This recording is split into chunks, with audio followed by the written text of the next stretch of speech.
My friends, if you want to take care of your health, a great first step is to head to athleticgreens.com/sacred right now, where you can learn more about Athletic Greens' amazing AG1 formula. So I'm always on the hunt for a way to get some healthy stuff into my body. I started taking Athletic Greens because it provided just such an opportunity to consume a combined 75 high-quality vitamins, minerals, whole food source superfoods, probiotics, and adaptogens, and all I have to do is dump some powder into a glass of water and drink up. When I drink AG1, the results are obvious. I have more energy, I feel more awake and alert, my mind feels less cloudy, and more. It's actually pretty crazy what such a simple habit can result in. Right now, it's time to reclaim your health and arm your immune system with convenient daily nutrition, especially heading into the cold and flu season. It's just one scoop in a cup of water every day, that's it. No need for a million different pills and supplements to look out for your health. To make it easy, Athletic Greens is going to give you a free 1-year supply of immune-supporting vitamin D and 5 free travel packs of AG1 with your first purchase. All you have to do is visit athleticgreens.com/sacred. That's athleticgreens.com/SACRED. Again, that's athleticgreens.com/sacred to take ownership over your health and pick up the ultimate daily nutritional insurance. Sacred Symbols, a PlayStation podcast, is brought to you by, well, you. If you want to learn how to support our show, go to patreon.com/laststandmedia.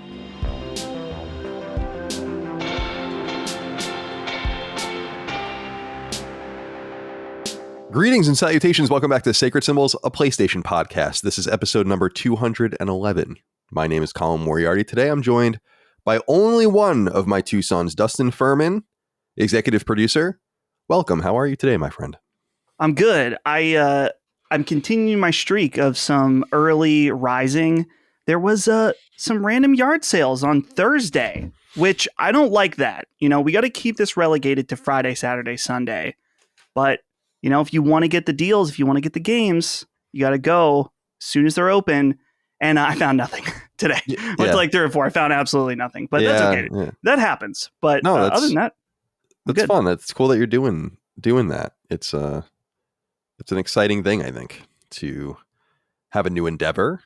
This time for you to collect these games. And I don't know, I'm just not garage sales. See, if I was going to a garage sale, if I was angling to go to a garage sale, I would love for it to be on Thursday because you would assume that would be inconvenient for a lot of people. So you would have less competition. That's true. Well, I was wondering how do I say this in a polite way? A lot of the stuff at these yard sales today were more like older people putting on yard sales, and they're starting early on Thursday. There was there was a couple toys that looked interesting. I saw a Laserdisc player, but it was $100. And I was like, that's a little, I kind of want one because I have a few Laserdiscs and I think it would be fun to have, but not for $100. But so I don't know if there's any science behind like what kind of stuff is on different days, because some yard sales are only Friday or Friday, Saturday. Some are only Saturday. So like there's all kinds of options for that, but it's been fun. I find that yard sales and garage sales are inherently awkward by just what they are. You are going up to someone's home, you are rooting around in their old stuff, and you're eventually going to offer them less money that they're asking for it, like inevitably. And I don't know. It's weird because I kind of think about it like it's a video game sometimes. It's like environmental storytelling. Like it's like, okay, they had a few kids. They had, maybe they were into golfing. Like you can tell a lot about a person just by simply walking around their yard sale. But it is overall awkward. I don't enjoy that aspect, but sometimes you got to suffer for the deals, We had a few yard sales in the early and mid 90s, like garage sales at my house on Long Island. And I remember making bank selling toys. Now, of course, I'm just selling the toys that I would get for free. So, of course, it's a profit for me. Sure. But I never sold anything I really, truly cared about. But I would usually sell, like, there were like these off things that I used to do sometimes. I collected Batman for a little while. I collected a bunch of Marvel shit for a little while. I'm like, I don't want this stuff. But what I wonder about that is, because I remember some kids coming and buying them with their parents and whatever, and then is that like a toy that's like a nostalgic memory for them? Like 2 degrees separated from the origin as opposed to 1. But I always kept my Star Wars stuff, always kept my GI Joes and all, and I never sold my video games at a garage sale either. I don't know why we had so much stuff. I'm a minimalist now, so I never, I don't want things in my house. Right now we've gone 3.5 minutes or so, 3 minutes and change. I haven't even mentioned Chris yet. It's a little rude If I have He's to, gone. But he is gone. He's dead. So I was actually preparing for the show, and we got a text from him about a half an hour ago that he, we know that last week he had COVID, and that was last week, right? On the last episode, regular episode, or was that yes. plus? I don't remember. But he had fallen ill, and apparently he's taken worse. He's taken a turn for the worse. He'll be totally fine, but he said his throat is really killing him, and he just doesn't feel confident in his ability to do the show today, which is, it's fine. Take care of yourself, and he'll be back hopefully next week. So thank you for your patience on that. But we have a lot to talk about on this episode of Sacred Symbols, a PlayStation podcast. Of course, we go each and every week. You can get the show 3 days early, ad-free, over on Patreon, patreon.com/laststandmedia. Join thousands and thousands of your fellow Last Stand Media Sacred Symbols Defining Duke knockback fans. You can submit your questions, comments, concerns over there. Get that early ad-free access to Sacred Symbols Plus, our supplemental podcast, twice a week. Recent episodes include a very popular episode that we just did with the 5 of us. Yes. So the 2 Defining Dukes and the 3 of us, and that went for more than 2 hours about many a topic, PlayStation and Xbox related. So check that out. The Ashfall NFT games as a service, not even games as a service. That's not even it. Web3 sort of conversation we had with the guys from Lethos, John Garvin, Michael Mumbauer. That's live for all actually now on YouTube, but that's one of the episodes. Did a call-in episode recently. Did an episode with a Ukrainian gamer, a Russian gamer, Final Fantasy XIV primer, Quarry spoiler cast, PSVR deep dive, Super Perils making of, lots of good stuff. So thank you for your support. I have to ask you, I don't know if anyone wrote in about this. Maybe they did. But what did you think of, in hindsight, what did you think of the Ashfall conversation? It's been interesting listening and reading, not listening, but reading the feedback on that, because we want to give a forum to anyone to say anything, really. I mean, and I mean that as loosely as I think good taste will allow. I really do. Mm-hmm. Because I want to explore a lot of different things and ideas and philosophies and whatever. So I've said recently that I've softened on cryptocurrency, specifically after the Canadian banking freezes, where I was like, ooh, I don't like that. And so while I don't really believe in crypto as it exists right now, I understand the idea. And I think that that's an interesting, like an extra governmental financial system that has nothing to do with central banks. I think that that's interesting. Mm-hmm. NFTs, I'm way more skeptical about. I don't really see it. We argued against them a little bit on the show. However, my take on it and reflection is what I said on the show, Dustin, which is I kind of want to keep an open mind, because it is possible that I don't really understand. And there's always 2 things, right? When you don't understand something, it's usually for one of 2 reasons. Either you don't understand it because you don't have the intellect, the knowledge, the capacity, whatever, to understand something. Like, I don't understand calculus because I don't understand all the foundational math underneath it. So I have no hope of understanding calculus. But there's another approach which could say, and this isn't true in calculus's terms, but it's nonsense. That's the other reason why you might not understand something. And I've dealt with this wall with crypto for years now, where I've been on this edge, this razor's edge, where I'm like, I either don't get it or it doesn't make sense. And so what I said on the show was, I want to just keep, in terms of Ashfall and their game, I mean, I'm not interested in NFTs, like the fucking ape NFTs and all that. I don't care. But in terms of what they're explaining, it's like, before I'm gonna do the situation a favor and reserve judgment until I have a use case. And I think that was one of my major. That was what I would say was my only major complaint about the conversation, was their inability to give us a use case. That's in kind of reflection. That's what I've realized. But I'm curious what your reflections tell you about that conversation. I think that, like, looking back on it, I don't sense any ill intent from John and Michael. I saw some people in the comments, they're like snake oil and stuff like that. I'm like, okay, chill out just a little bit. I am still skeptical about its overall uses, I think, like you. And I was thinking about one aspect of the conversation that I believe it was Michael that was saying about this idea of like, well, what if you went and saw an Ashfall movie and then you were able to redeem something in game, which I was thinking about, like, that's already kind of something that you can do with codes or whatever. Like, that doesn't need to be tied to some kind of blockchain.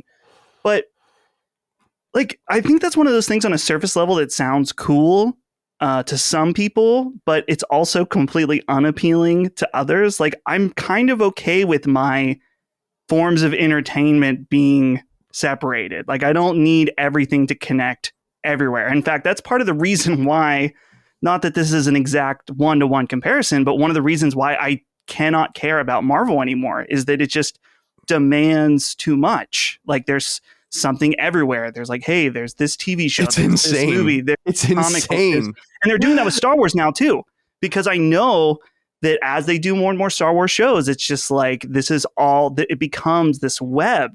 And for people that are very into it and very dedicated, I'm sure that is a very rewarding experience.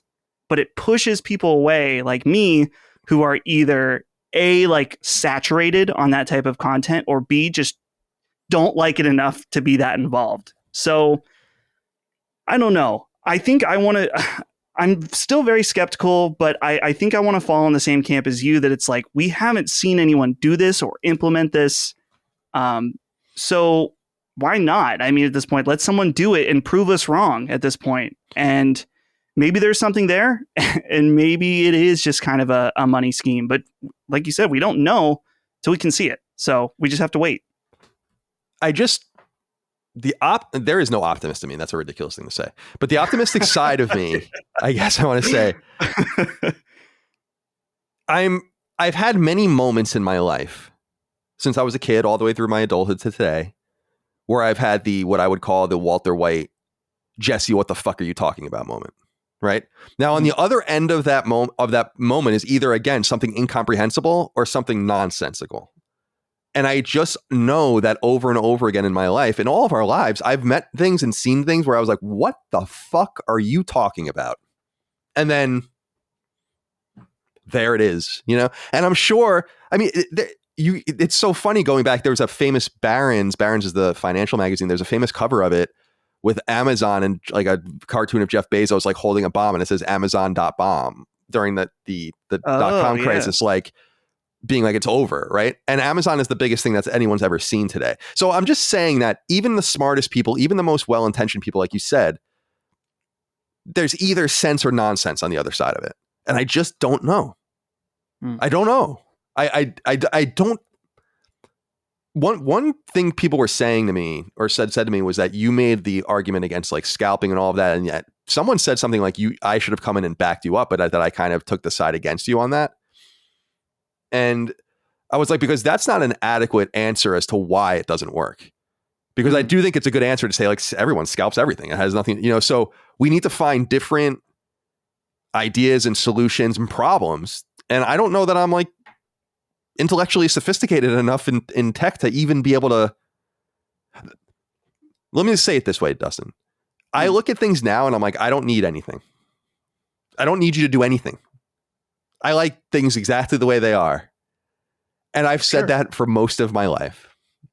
As I use the newest and newest technologies, I have the newest consoles and I get a smartphone and I blah, blah, blah, blah. Does that make sense to you? So yeah, with this, I'm just trying to be like, maybe, I don't know. But the one thing I wanted to address though is, you know, you had brought up them being snake oil salesmen. And that's what some people had said, not you. Right. And I want to take issue with that as well. Some people said something like, you know, Hassan Karaman energy. And I'm like, guys, Michael Mumbauer shipped AAA PlayStation games as the head of a design and an art studio.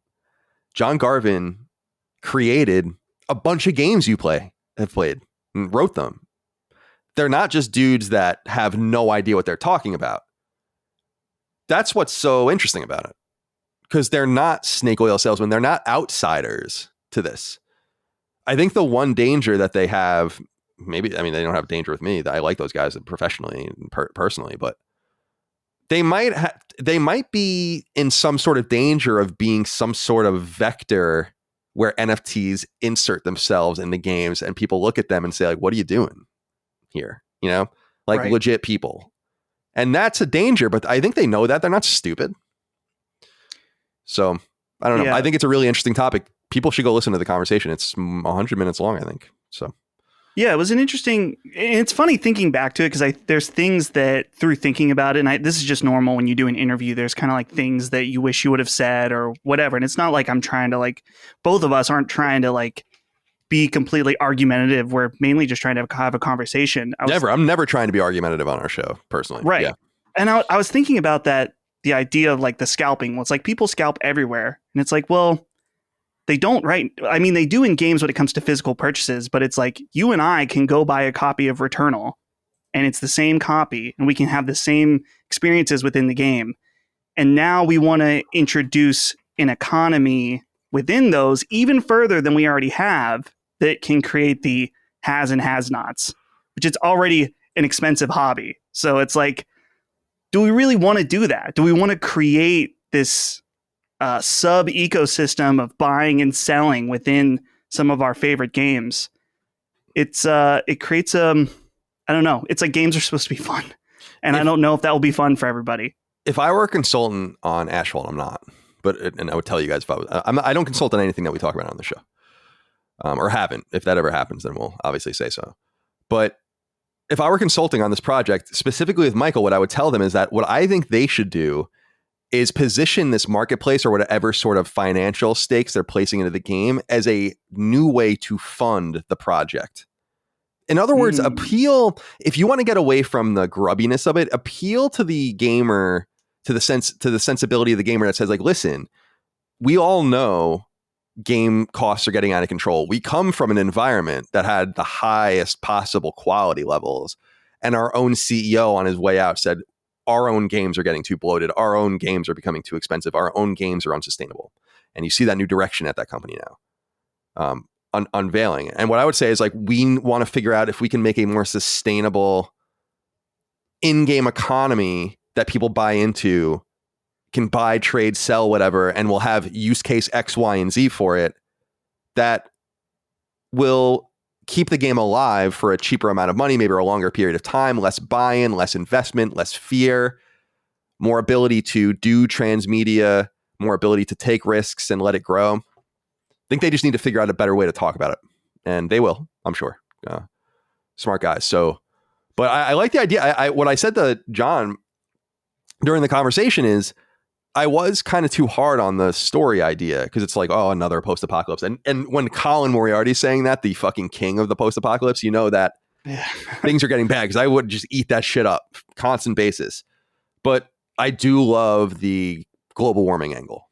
That's totally, there's only one other game I can think of that even does that, and that's Spec Ops: The Line.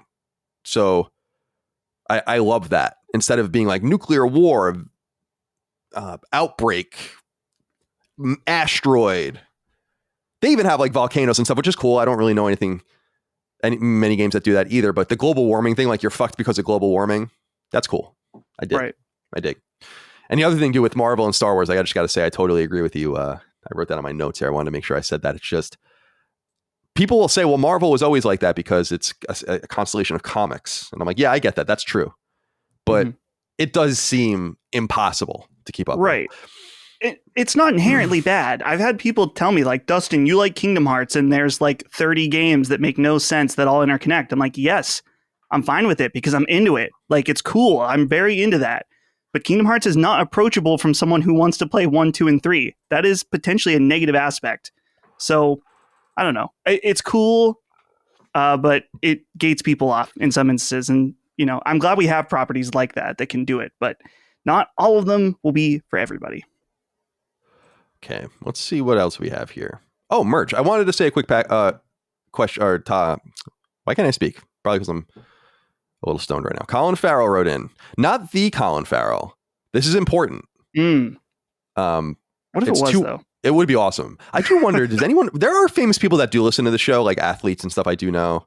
I think I told you there's a pretty famous MLS player that listens to the show and a few others. But yeah, I do wonder. Reach out. Tell me. Reach out.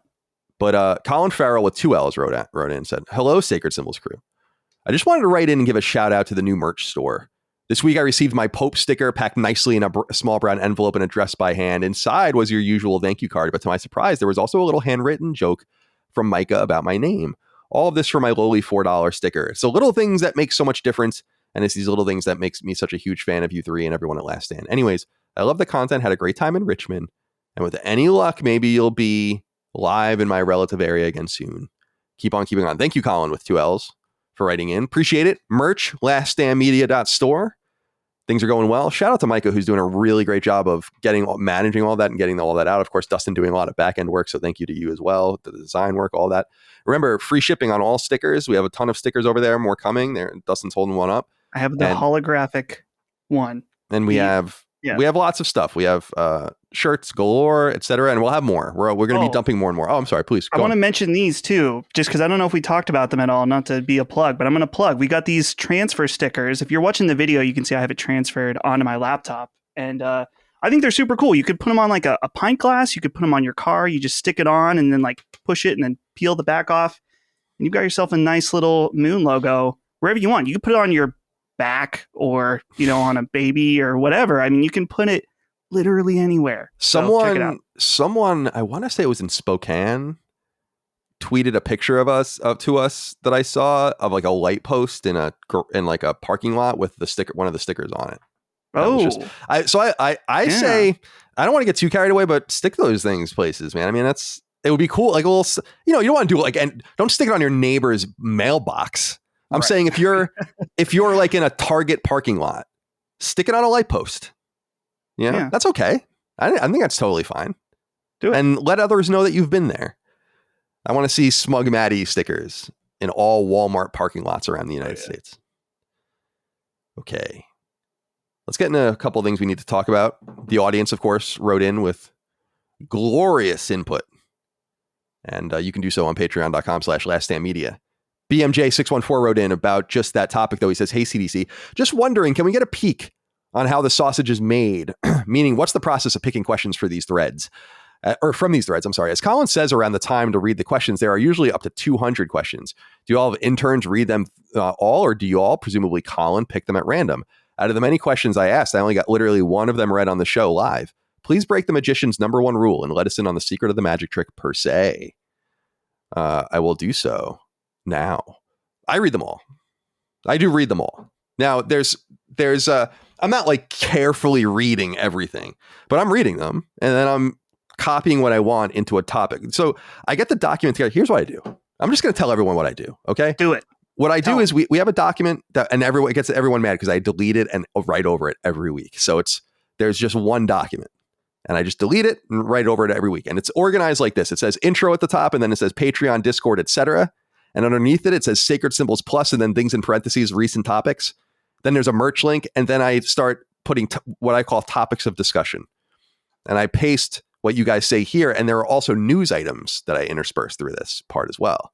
Then the news pops. Oh, no, sorry. Then what we're playing pops up. And we each write what we're playing, have questions there. And then I write the news out underneath that in order. So after all that happens, I start grabbing things from the thread.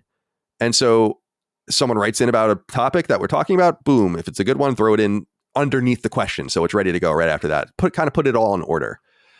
And I try to read and get eyes on everything. There are a few things you should note. If your thing's too long, I just scan over it and go to the next one because I'm not going to read it. And not because of any disrespect, but because no one wants me to read a 700-word inquiry. And the other thing you should note is that you have to be topical, well-written, pithy, like we say, get in and out. And I also try to keep a rotisserie in my mind of names that I've used. If I see a new name, I try to get them involved. I definitely have this probably unconscious bias towards certain people, but it's because they write the best questions. And so if you hear a person's name over and over again on the show, I would go into the thread and see what they're writing personally. The other thing is that there's probably a slight bias the earlier you get into the thread. Not because I don't read all the way through, but because eventually every topic is touched on by someone pretty sufficiently. And so if you're the 150th topic or question and it's about The Last of Us, chances are you're 20th at that point. So anyway, does that make sense? I have a question for you. Please. I know the answer to this, but we get asked this all the time. So I think we should just say it on the air. Where's the question thread? Yes. Where is it? Where is it? Yes. I put this, I understand some people don't know this. It's explained on Patreon and it's in your introductory email when you sign up. But I understand some people don't read that stuff. So that's totally fine. On our news feed on Patreon, threads go live every week for all the shows. Sometimes I put up a bunch of knockback threads at once. Sometimes this, sometimes that. Sacred Symbols Plus episodes, one-offs, Defining Duke gets theirs. But every Wednesday at 3 p.m. Eastern time, a thread goes live for Sacred Symbols. And that thread is live for about 24 hours. That's when you have a chance to go into the thread and input your inquiry. And then when I'm done with it, I delete it, which is why I know it seems like a mistake because people are like, I can't find it, but I'm like, it's stopping people from submitting when it's too late. Because what I used to do was post at the bottom and say like, okay, it's over. But then people just keep posting because they're not reading it. They're just posting. So I was like, eventually I'm like, I got to delete this to save you guys time because some people, you're wasting your time. So that's how it works. But I answer every DM on Patreon, and someone DMs a question every day, at least once to us. And I just instruct them to go to the newsfeed. So it's no big deal. Right. Okay. So thank you anyway out there for writing in. Hope that makes a little sense. I have some interesting information here from Kaylin Parker. She writes in and says, hello, gentlemen. My husband and I just welcomed our son into the world. He is our first, and one of the nurses we had was so excited about his name due to the video game reference. I gave my husband permission to write in months ago to have all of you rate his name choice, but he keeps forgetting. Our son is Dante Alucard. What do you think? So Dante, presumably Devil May Cry, although it could be Dante from Dante's Inferno from EA on PS3. True. And I'm sure it's not, though. And Alucard, of course, Dracula's half vampire, half human son. Dracula spelled backwards. What do you think of this name, Kaylin? Coming in the clutch, if I'm being honest. I like Dante a lot because, you want to have the right balance. At least for me, when I hear names, it's like if it's too obscure or too weird, I find it annoying. But if it's just unique enough, but not too uncommon, like kind of uncommon, that's like the sweet spot, And Dante, I feel like, you've heard of someone named Dante. If these were swapped around and his first name was Alucard, I'd be like, but a middle name is cool because you don't talk about your middle name all the time. It just comes out here and there. And that's like a cool thing at a party to be like, my middle name's Alucard. I would think that's cool. Hopefully this young lad is not embarrassed by it in any way because he should be proud. That's a cool middle name for sure. Yeah, that's serious gaming cred to have. Because Alucard isn't something from like Bram Stoker or anything like that. That's a Castlevania reference, straight up. It's not like everything else in Castlevania that's some sort of often awesome bastardization of old Victorian fiction and all of that. So shout out, Kaylin. Well done. And shout out for, you were pregnant and your husband was too lazy to write in and you ended up writing in after the kid was born. I want that to sink in. Let that sink in, as the old meme says. Thank you for writing in. My friends, if you want to take care of your health, a great first step is to head to athleticgreens.com/sacred right now, where you can learn more about Athletic Greens' amazing AG1 formula. See, as a daily faster who only eats within a couple-hour window each day, I tend towards the unhealthy. I want to treat myself after all. So I'm always on the hunt for a way to get some healthy stuff into my body. I started taking Athletic Greens because it provided just such an opportunity to consume a combined 75 high-quality vitamins, minerals, whole food source superfoods, probiotics, and adaptogens, and all I have to do is dump some powder into a glass of water and drink up. When I drink AG1, the results are obvious. I have more energy, I feel more awake and alert, my mind feels less cloudy, and more. It's actually pretty crazy what such a simple habit can result in. And it tastes good too, which is a surprise, but I'm a picky eater and I'm telling you, Athletic Greens isn't only unoffensive, but tasty. Most people who take health supplements would merely settle for the former, so smile wide about the latter. Taking care of yourself is important, mind, body, and soul. A great way to take care of your body is with high-quality vitamin and nutrient-rich ingredients, which is what Athletic Greens specializes in. It's a small micro-habit, a special glass of water every day, that will provide dividends. It also happens to be extremely affordable at less than $3 a day, and thousands of people online have provided 5-star testimonials that should shout from the mountaintops the greatness of Athletic Greens. Right now, it's time to reclaim your health and arm your immune system with convenient daily nutrition, especially heading into the cold and flu season. It's just 1 scoop in a cup of water every day, that's it.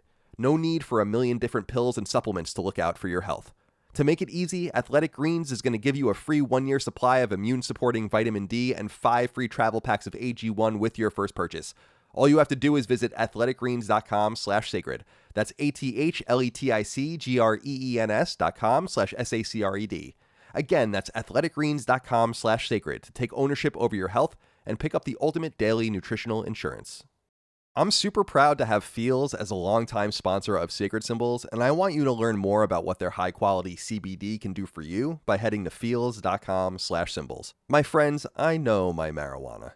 I've been a user for many years, and what I found is perhaps most underrated about the space, as it were, is how customizable it all is. So when I tell you that CBD or cannabidiol comes from the marijuana plant, you may be having visions of Spicoli rolling out of his van in the parking lot of Ridgemont High. But CBD isn't only far more muted than its cousin THC, it's also widely legal and extremely effective in the management of physical pain, anxiety, and more. See, if you head to feels.com/symbols, you'll be greeted with a variety of options, primarily for CBD tincture. I find tincture to be the easiest way to take CBD.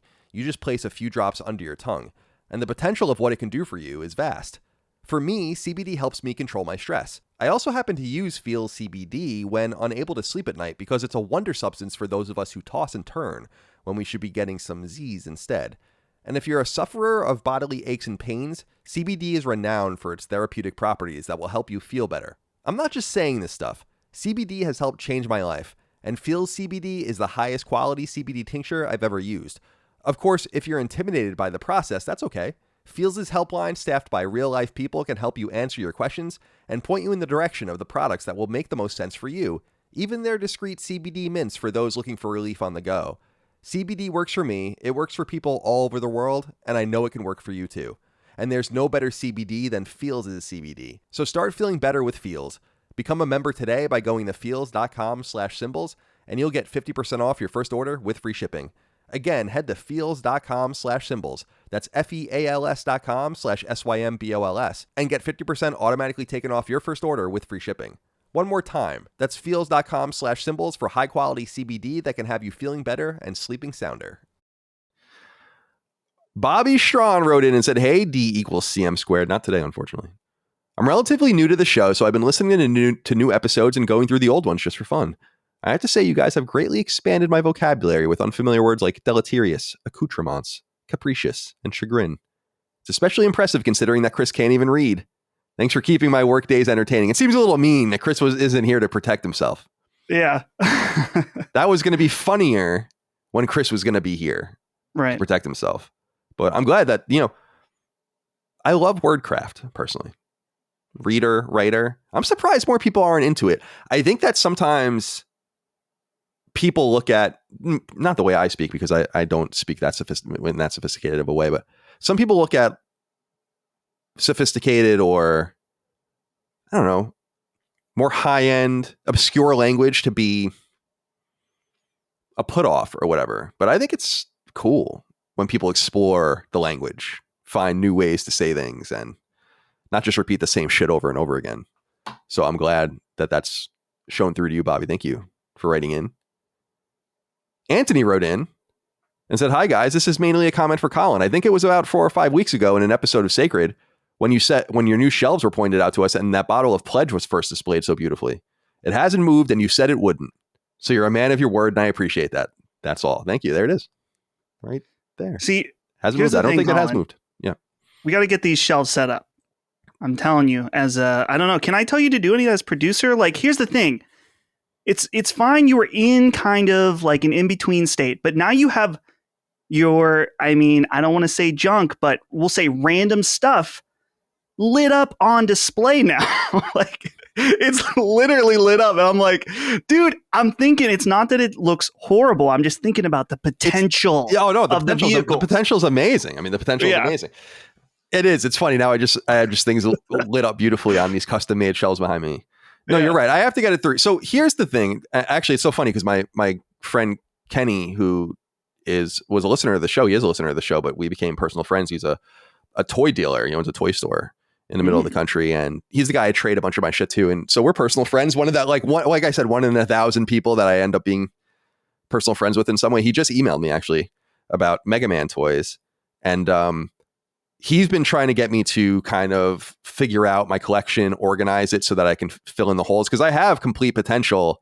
I'm within an arm's grasp, basically, of having a complete G.I. Joe collection of figures over here. Whoa. And there's like 500 and something of them. The thing is I have thousands and thousands of figures in these various boxes and all this shit all over the place. and I just don't want to go through them. I thought that it was going to be fun to organize all of it, like to really figure out what I have. But I think that that's too much. What I really want to do is just clean them and put them together and kind of get them nice.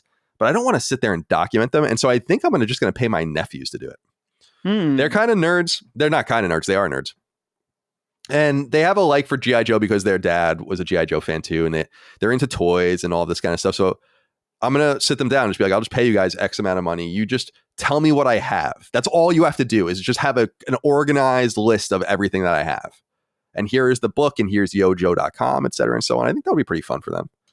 And, use the labor of the young children, just like they used to back in the day before labor laws became a thing. Better what a times. mistake. What a mistake. When they had little 7-year-old kids climbing up your chimney. Yeah, in the days, coal mines, just coming out like covered in coal dust, just coughing anything up. No problem. Why do you think people had so many kids? Yeah. So they can work. All right. Where am I here in this? All right, here we are. Miguel A. Brewer wrote in and said, "Hi, boys. All right, so now we got a couple corrections, couple things from the last show. I wanted to write in with what I wouldn't consider a correction, but more a gentle reminder. So this is interesting because we were talking about game rentals and the potential of game rentals last week. And Miguel brings up a good point. He says, the reminder is that PlayStation Now originally allowed rentals on the platform. Games fell into one of 3 categories, the ones that had to be rented a la carte, regardless of if you subscribed or not, games that could only be accessed if you paid the monthly subscription fee, and the games that were included as part of the subscription library, but Sony allowed you to rent them individually if signing up for a monthly fee wasn't your style. Just wanted to toss this out there so the next time someone asks about digital rentals, we'll know PlayStation tried and failed to find a market for it. Love the content and wish you all the best." Yeah, this is true. I totally did forget about this. PlayStation Now, it's funny, it doesn't exist anymore, but it's so old. I'm pretty sure PlayStation Now launched in like 2012 or something like that. And so there are a lot of different things that happened over time with it. Right? Because it came to 2014. 2014. Yeah, right. January 28th, 2014. January 2014. Okay, yes. That sounds about right. Here it is. And yeah, so a lot of different so about 8 years, 7.5 years, there were some experiments. What was in 2012? Oh, that must have been Gaikai getting purchased. Yeah, so that is enough time for them to have all these different experiments. And you're right. I mean, I went and looked and you could rent on PlayStation Now. So thank you for writing in. The Fury 4815 wrote in and said, "Hey, CDC. Last week when you guys were talking about collector's editions coming with digital codes and an empty steelbook case, I'm sorry. I think the reason why is simple. They don't have to make 2 different versions for digital only PS5 owners. What do you guys think?" So this was something in a way that Dustin brought up a couple of weeks ago when we talked about this. However, what he's saying, I wanted to kind of delve in on this a little bit because what he's saying is like what a lot of people say, but I don't think it makes sense. Because to catch people up, we were wondering aloud why God of War Ragnarok and other collections don't come with physical games. And I was saying that it's almost certainly because of just manufacture of the game. It's too late to put the game in the box. And so they have a code that they know will be affixed to it when it's uploaded digitally and it all works out then. And some people were saying, but like, what about digital owners that want the collection? But this doesn't make sense to me for 2 reasons. One major reason and one minor reason. And I'm curious what you think of this, Dustin. The major reason why this doesn't make any sense is why the fuck would a digital only version come with a steel case at all? That doesn't make any sense. And the second reason is, and so that's the really compelling reason. The less compelling reason is that I would imagine the crossover between people that want physical editions of games and eschew physical copies of games is minimal.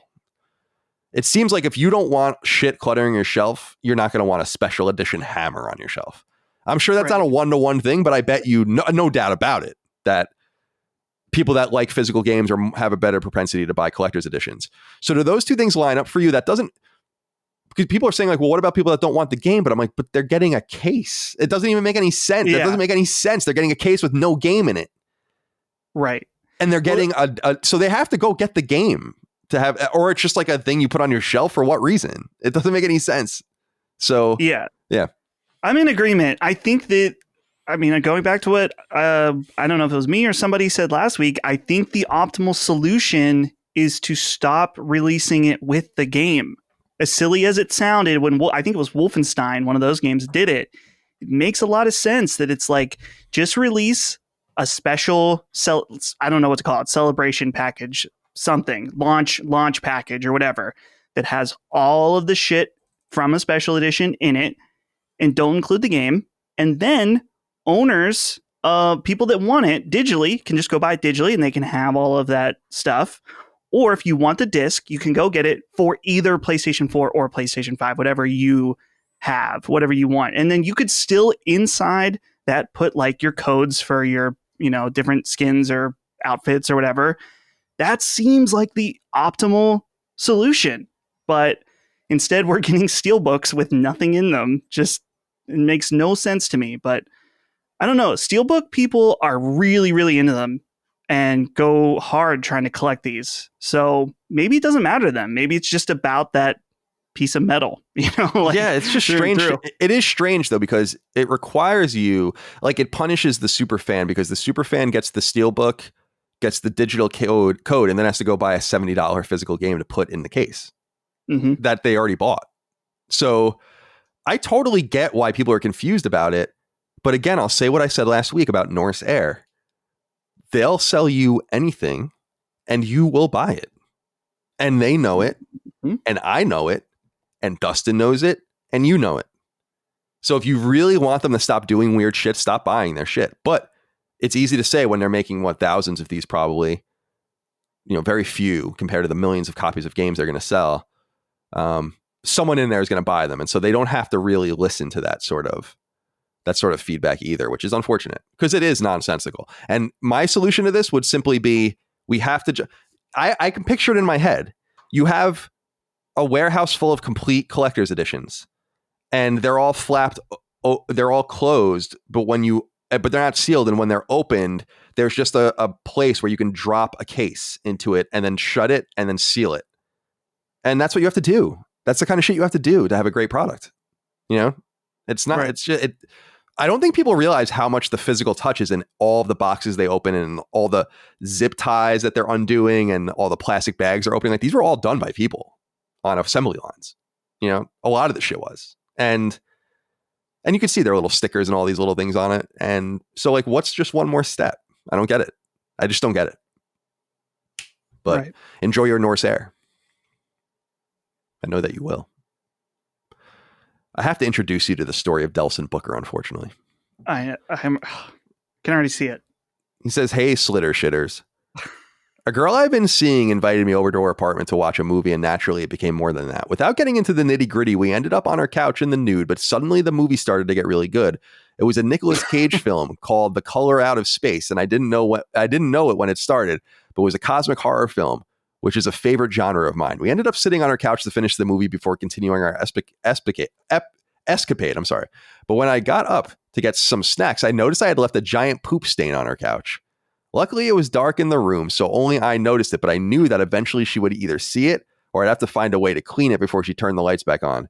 She went to the restroom soon thereafter, thank God, and I hurried into the kitchen to find cleaning supplies, but I wasn't quite quick enough. She came out of the restroom to find me spraying her couch and dabbing it with a washcloth, still in the nude, by the way. I came clean about the situation and we both laughed about it, but I'm still worried about what kind of long-term effect this will have on our relationship. Could this be my Joker moment?" What do you think? Wow. So I only saw the slitter shitter at the beginning, but that was my first time hearing that in its entirety. And wow, there's so many questions. There's just so many questions. I mean, okay. I think first of all, the most obvious one is that why is there poop present still around your butthole when you're hanging out here? Are you not wiping good enough? Are you not using a bidet, as your boy Dustin recommends? I mean, at the very least, did you like not have a bad fart or something that didn't go quite as planned? I just I don't know. Maybe I'm a little anal about my cleanliness. Down there, but yeah. I can't imagine how this could be, at least in my reality. I can't imagine unless there is a slip up of some kind. And then, I mean, there's other questions like, so there was no, you got naked and then nothing happened. So that's kind of already a weird situation. And then I don't know. Colin, please save me here. What's going on? I don't know if I can save you. I appreciate the candor. I appreciate if you're being truthful about the woman's response. And why wouldn't you be? I think, listen, we've all known people, both genders, with sticks up their ass, no doubt. But I've known so many funny girls, so many funny women in my life. And I can imagine many of them finding that situation funny. If a person likes you, then it's not going to be something like that's so superficial, really, at the end of the day. I'm a little more concerned, though, of why your ass was so shitty. Yes. See, like, I am naked often. And as everyone knows, I sleep like Winnie the Pooh, as people like to tell me. I sleep with a t-shirt on and no underwear and no pants. That's how I sleep. Mm-hmm. I'm not waking up with shit stains in my bed. Never. That's never happened. Yeah. So I'm a little concerned. Like, you kind of glossed over that, but that actually might be the most essential part of the story. Why is your ass so shitty? Yeah. Clean your ass, dude. Clean the ass. Man, this is just... I mean, okay, Colin, here's the thing. Yeah. Here's the thing, too, is that we're talking about a shitty ass here. And it must have been so shitty that he just had to be present on the couch. It's not like, I don't know, is it possible that a section of the couch got tucked up in there? I mean, that seems a bit extreme for something to go that far. You could see that he would sit and maybe the cheek, I'm kind of trying to do on a video, the cheeks would spread, you know? Sure. So that the ass would be, I could see that. Maybe the couches can be very cushy. And so like, it's gonna, I get that. But I'm just telling you, I've been naked on a couch having sex. I didn't get shit on it. I don't understand that. So I almost don't believe this story. Like it seems so this is insane to me. I'm not calling him a liar. You're a skeptic. I'm skeptical. Yeah. If this is your day to day, you know, is this how you live your life? Is this the level of? I mean, surely I feel like there would be some kind of medical issues that would eventually come of this level of non-cleanliness or whatever. I don't know. I'm concerned at this point now more than anything. So I do want to watch that movie. I've heard that's a good movie, that Nick Cage movie. So let me know if it was good. And let us know more about your hygiene. Please. Let us know if it was good or let us know if it was shitty. All right. Wow, feeling good today. Let's get into some topics of discussion, some little pieces of news. I want to start at the top here with just a brief piece of news from Bandai Namco, who themselves released a letter from Japan. And it says the following, titled, "Regarding unauthorized access to Bandai Namco Group companies in Asia regions, excluding Japan," dated July 13th.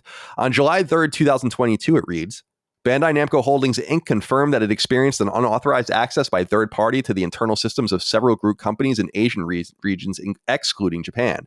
After we confirmed this unauthorized access, we have taken measures such as blocking access to the servers to prevent the damage from spreading. In addition, there is a possibility that customer information related to the toys and hobbies business in Asian regions, excluding Japan," it says that over and over again, by the way, which is funny, "was included in the servers and PCs, and we are currently identifying the status about existence of leakage, scope of the damage, and investigating the cause. We will continue to investigate the cause of this incident, and we will disclose the investigation results as appropriate." And they offer them their sincerest apologies, etc. So we have someone wrote in about this. Ian Savage wrote in. Said, "Hey, CC and Big D. Oh. With the data leak coming from Bandai Namco, I am wondering how much validity we can attribute to it. If true, it seems safe to assume that From Software's next game is indeed Armored Core. But what's strange is how late into 2023 that we'll get DLC from Elden Ring. Does Q3 2023 seem too late? Or is that just a placeholder? What do you guys think? Either way, I'll be excited to jump back into Elden Ring best from the Northwest." Thank you, Ian, for writing in. Now, I did a little research on this, and I don't know, Dustin, if you had heard anything about this, but I can't find that any tangible information has come from the leak. Now, I don't know if that's true or not, but no one that I trust is writing about these leaks that you're talking about, Ian. They're writing about Bandai Namco releasing a statement, but I'm not seeing much on trusted sources unless I'm missing it, which I could be, that indicates this game's coming next, this game's coming next, this game's coming next after that.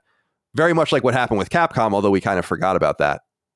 I don't think it was through a hack, but remember, we know all the games that are coming because of some disclosure. So I don't think that that's true. And I thought I read a couple stories saying that it's not accurate, that the leaks are not accurate. Right. So I'm sorry, go ahead. I think that they're referring to a specific image. Have you seen the image that has like the timeline for the next year, basically? No. So yeah, that's the main thing I've seen go around. And it has I think it's what Ian is referring to is just like Armored Core, Elden Ring DLC, a new Tekken game. There was something else on there too, Little Nightmares 3. And the thing about it is what I was looking is that some of the mock-ups were identified on other places of the internet, like a fan-made mock-up, something like that. It also had a new Tales game on there for next year, which I know Tales games used to come out pretty regularly, but I wouldn't think that there would be a new one next year in our current development cycle of games being more like 3 to 5 years, but maybe. But I'm pretty sure that overall that has not been true. And like you said, we haven't seen any one official come out of the woodworks to say like, yeah, this is true, this isn't. So overall, though, not a good look for Bandai right now, Bandai Namco. This is interesting, though. I've never seen this where the link that you put in our document is just like the most plain letter. Usually when you see a letter like this, that's like, we got our logo on here, we've got all this stuff, and this is plain text. It says end of notice at the end. It's almost like this would look like something. This document looks like something someone made up. Right. Like that has no idea what anything looks like, but it actually lives on bandainamco.co.jp. So it's not fake. I always I always try to go to the original source. I always look for press releases first. And this is the press release. This is it. But dated the same day as the press release, very trusted source and friend of the show, Video Games Chronicle, doesn't write about this at all, any of these leaks in their story, and have not written about these leaks yet. So while potentially true, I think they need to be vetted because it's very easy to make shit up. And I imagine I've seen convincing images of so many things in the past. Do you remember back when NeoGAF was still like huge, when Wii U was like now, well, maybe it was like revealed, but we didn't see it yet or something.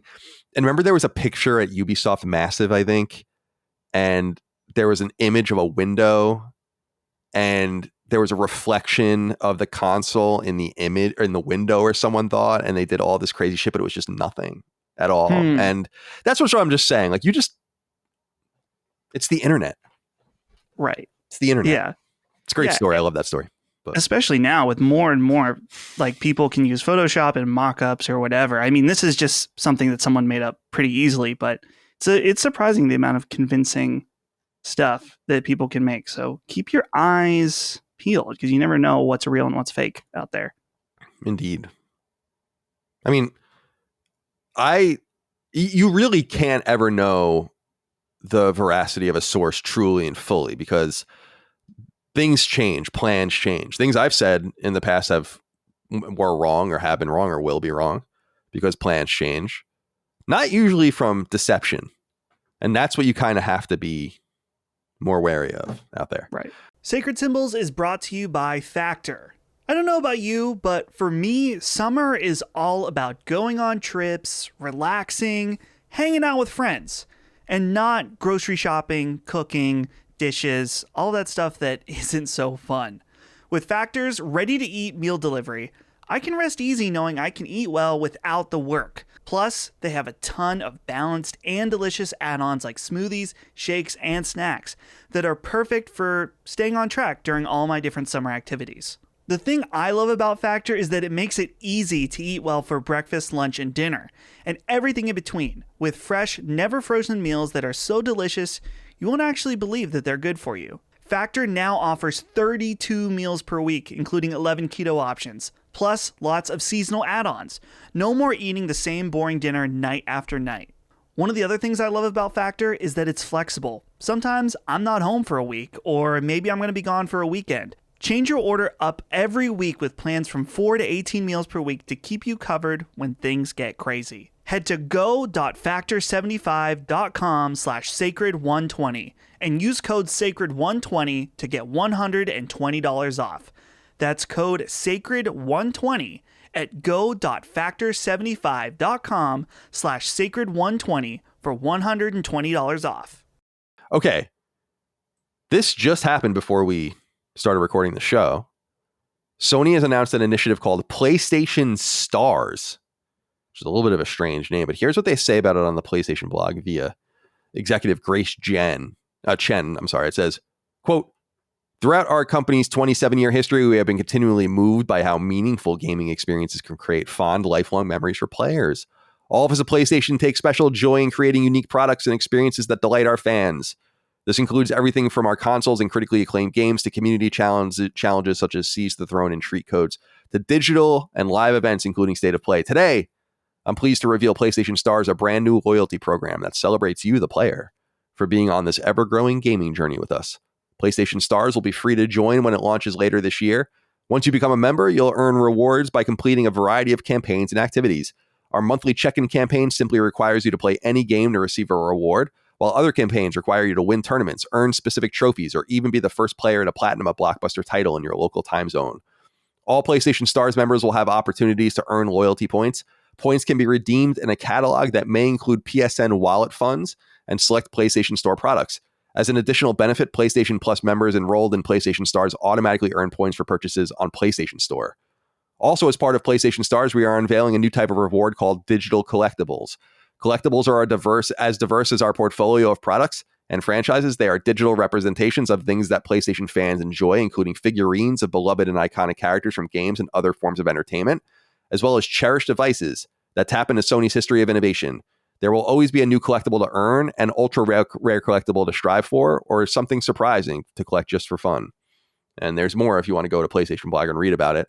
It's important to note, in a Washington Post interview with Grace Chen, Sony explicitly says those collectibles are not NFTs. They are not tradable. They are not sellable. They are not buyable. So it's important. Let's just nip that in the bud. They're not NFTs. Whether or not you like that or not, they came right out. They should have said it more explicitly in the document. But maybe they don't even want to bring that attention to it because it really doesn't, when you think about it, it really doesn't sound like NFTs. It sounds like something you earn. PlayStation Stars, a loyalty program. Dustin, what do you think? So I have a few thoughts. First of all, this sounds similar to what Nintendo does with their rewards program, which has always been pretty dang good. I remember like being in high school and scouring like my Wii games and stuff like that in order to get the codes, in order to get points, because there was some awesome stuff that you could redeem, like really nice posters, like some a bag for your 3DS, stuff like that. And so to see PlayStation come in and do something like this is awesome because it doesn't cost us anything and it's just like an extra little benefit and incentive to play on PlayStation. So that's really cool. I'm curious about how they will implement some of these different aspects, specifically like be the first person to platinum a game. With reviewers getting a game early, sometimes people platinum a game before it comes out. That's what I thought. So you got to wonder, they have to have some kind of like window parameter that it's like the platinum has to be earned after midnight. The first bronze needs to be earned after a certain time or whatever. Yeah, that's the best way to do it. Yeah. Now, Colin, tell me what you think about this. Digital collectibles. We already covered that this isn't NFTs, but what is the platform for these digital collectibles? Home. Exactly. It's all lining up, which is good because I'm excited because this is the one thing that I feel like I've predicted since I've been on the show from the beginning, is that PlayStation Home would eventually come back. And this, I feel like, perfectly spells out like, yeah, if PlayStation Home is the platform, the social space for PlayStation VR 2, imagine if you could earn all of these cool, like this is this statue of Kratos. You can only get it if you platinum God of War Ragnarok. And then you have this awesome statue in your apartment or whatever, your house in PlayStation Home, something like that. All kinds of cool stuff. I feel like that's really neat. And the fact that it's not tied to any blockchain, you can't sell it, you can't buy it.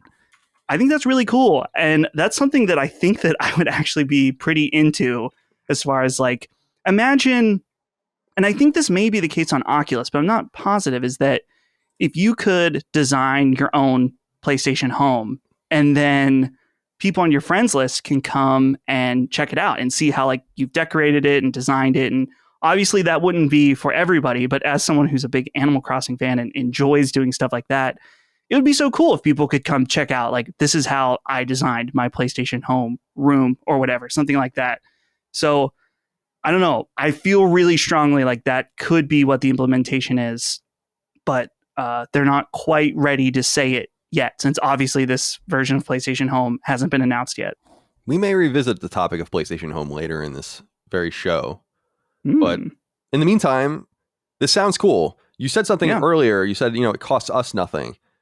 And I think what's important is that it costs them nothing. It literally does cost them something because they're going to basically be giving you, at least in some way, wallet funds and free things on PlayStation Store that you otherwise might buy. But your engagement in the program is going to be so valuable to them that it's going to cost them nothing. It's going to cost them less than nothing. There's no reason to not have a robust community operation. And I'm surprised that none of the first parties really invest much, much more into a very robust ecosystem. We often talk about Steam as being kind of the archetype of what I would love PlayStation to turn into, with dedicated forums for every game, dedicated help pages, reviews, user reviews, all this kind of shit. I would love that. And I think that would be really cool, but that's only a piece of the potential of PlayStation Network. And there's no reason why we can't extract more and more value out of the experience of being on PlayStation. And it's imperative for Sony to do that because the competition is so stiff. This is why I think it's kind of peculiar that Nintendo's so stubborn with trophies or whatever they would have, coins, their achievement system, whatever it would be. It just seems stupid to not do it. I understand people don't care, but you have to understand a lot of people do care and would care. And for all of the loyalty Nintendo has right now and for all of the sales they have and for all the buy-in, can you imagine? There is no trophy or achievement ecosystem around Nintendo at all. There's a sizable one around Xbox and PlayStation that matter. So that's what I feel like that's like the lowest hanging fruit. I think they're getting into the tree now and trying to kind of figure out what they can do to shake some more fruit out of it. Do you think that Nintendo's hesitance to do trophies and achievements is an intentional philosophical one? Yes. Because Nintendo does do that where they specifically, I don't know, maybe this is a real quote, maybe it's not, but I've heard once that Miyamoto was insistent that, like, we're not going to do a new game unless we have a new way of doing it, which we talked last week about how a lot of Nintendo games are similar, which is true, but it is the case that they do, when there's a new Mario Kart, there's always some kind of new angle. Mario Kart 8 was the zero gravity stuff, right? And I think it was Mario Kart 7 that had the gliding. So they have a new angle on things. And specifically, I think it was F-Zero. They haven't done a new one because they don't really have anything new to do. So they have these interesting philosophical ideas behind their games. And I think one of the main things is just like, is it fun? Is it fun? And I wonder if they worry that for some players, adding that would take away some kind of purity, which I think that obviously you would argue against, but it's interesting to have those kind of high level thoughts from a broad scale about a company. Yeah, I think that there's got to be some reason why they don't do it. As I've said in the past, I think their first opportunity was 3DS. And when it didn't happen then, I was like, okay. And then Wii U is when it kind of became more conspicuous. And then Switch, it's just, that's a choice. And it's a choice to not do it in 5 years after the consoles come out. That's totally fine because a lot of people on Nintendo don't care. I understand that, but my point is simply that they're not even mining the people that would care and do care. And I bet you that that's a substantial group. And not only would going after those people be good for Nintendo, it would hurt their competitors. So it's just very strange. I read things on forums all the time. It's of course anecdotal, but in comments on Push Square or other places where it's like, I'm going to buy this on PlayStation because it's got trophies, or I'm going to do this on PlayStation because I got trophies. Like, I don't know, just it seems weird to a lot of people, but there's a lot of people to whom it doesn't seem weird. Would, if Nintendo tomorrow said, hey, we're introducing stars to our games, we'll call them stars or whatever, and it applies to our entire online retro catalog, and we're putting it into all of our first party games, would that push Colin Moriarty to, I'm not saying making Switch your main system, but becoming an active Switch participant player? I think so. I mean, I think that what I would do is just have, I need a with the Vita gone, especially, like I need something to play in bed. I mean, I can play PS5 in bed, but something to play in bed, something to play on the couch, something to play when Micah is using the TV or whatever the case might be, or just on the go when I'm going somewhere. And the Switch could be that. And it's a little clumsy. I'm not really crazy about the machine, but yeah, I wouldn't even be interested in any new games if I would just mine old games. That would be so fun. And just because I've beaten these games a bunch of times. I've beaten all these Nintendo games. I've played them. I was there. I know them. It's fun to go back and play them sometimes, but to give me another reason or an excuse to play them and to kind of, I don't know. Like I said, I recently played pretty much 100% run on Ocarina of Time, with just a couple of things missing for knockback, and it was fun, but it felt a little hollow too. I'm like, just from the sense of like, I can't prove that I did this. I'm telling you, if you don't believe me, there's no reason for you to believe me. I literally couldn't. I might not have played it at all. You have no fucking idea. None. But like when I say something about Wild Arms, you can say like, oh, well, he played it. Here it is. Anyway, next issue. Video Games Chronicle writes, a lot of people have been writing about this. On Metal Gear's 35th anniversary, Konami says it's preparing to bring back delisted games. And so here's the way it goes, because it comes from the Japanese Metal Gear Twitter account. And it says, in quote, VGC translates it, quote, the Metal Gear series launched on July 13th, 1987, celebrates its 35th anniversary today. We are preparing to resume the sale of titles that have been temporarily suspended, end quote. Now, as VGC notes, and as listeners of this show will almost certainly remember, Metal Gear Solid 2 and Metal Gear Solid 3 were removed from the PlayStation Network for PS3 and for Vita as of very late last year in 2021. It was actually quite serendipitous because I had played Metal Gear Solid 3, as knockback fans will know, like right before that, and then it went off sale, so I almost missed it, which would have been horrible. And these were taken down for no reason other than that they both have footage in them, real life footage in their political vignettes and all of the rest, that are licensed footage that they had to renew the licenses for. While it's incredible to imagine that they didn't have the perpetual license for these things, these games came from a pre-digital ecosystem where I don't think people expected that they would be available digitally, and I think that there were some things overlooked legally. And so on November 8th, 2021, those games were removed from sale. So the list of games that are affected by this, though, are extensive, and Video Games Chronicle has a full list. As far as PlayStation is concerned, it's Metal Gear Solid 2 and Metal Gear Solid 3, the HD edition, Alucard editions, Metal Gear Solid HD edition, which is the PS1 classic, Metal Gear Solid 2 and Metal Gear Solid 3 on Vita, the non-Alucard, so collection versions on Vita and PS3, and then other places too that we don't talk about on the show, like the NVIDIA Shield. So what do you think about this? Metal Gear maybe coming back? I know people were disappointed about this. This does seem to be an example of Konami incompetence, but it really just was one of those things. And it would be nice to have Metal Gear back on the scene. I just don't know what it means anymore. Right. Well, we do see Konami dipping their toes into the collection space, like the Advanced Collection for Castlevania that we saw. I don't know, was that earlier this year or last year? No, it was Castlevania was last year, yeah. Yeah, so they are somewhat seem to be interested in exploring some of their back catalog, and obviously the crown jewel of that back catalog is Metal Gear Solid. And so it's one of those tough situations where they just, I mean, I didn't want to say they just did it. They did that HD collection on PlayStation 3 and Xbox 360, but it was kind of the wrong time to do it, because if they would have done it, I mean, they would have still had these issues with the copyrights of the footage and stuff like that.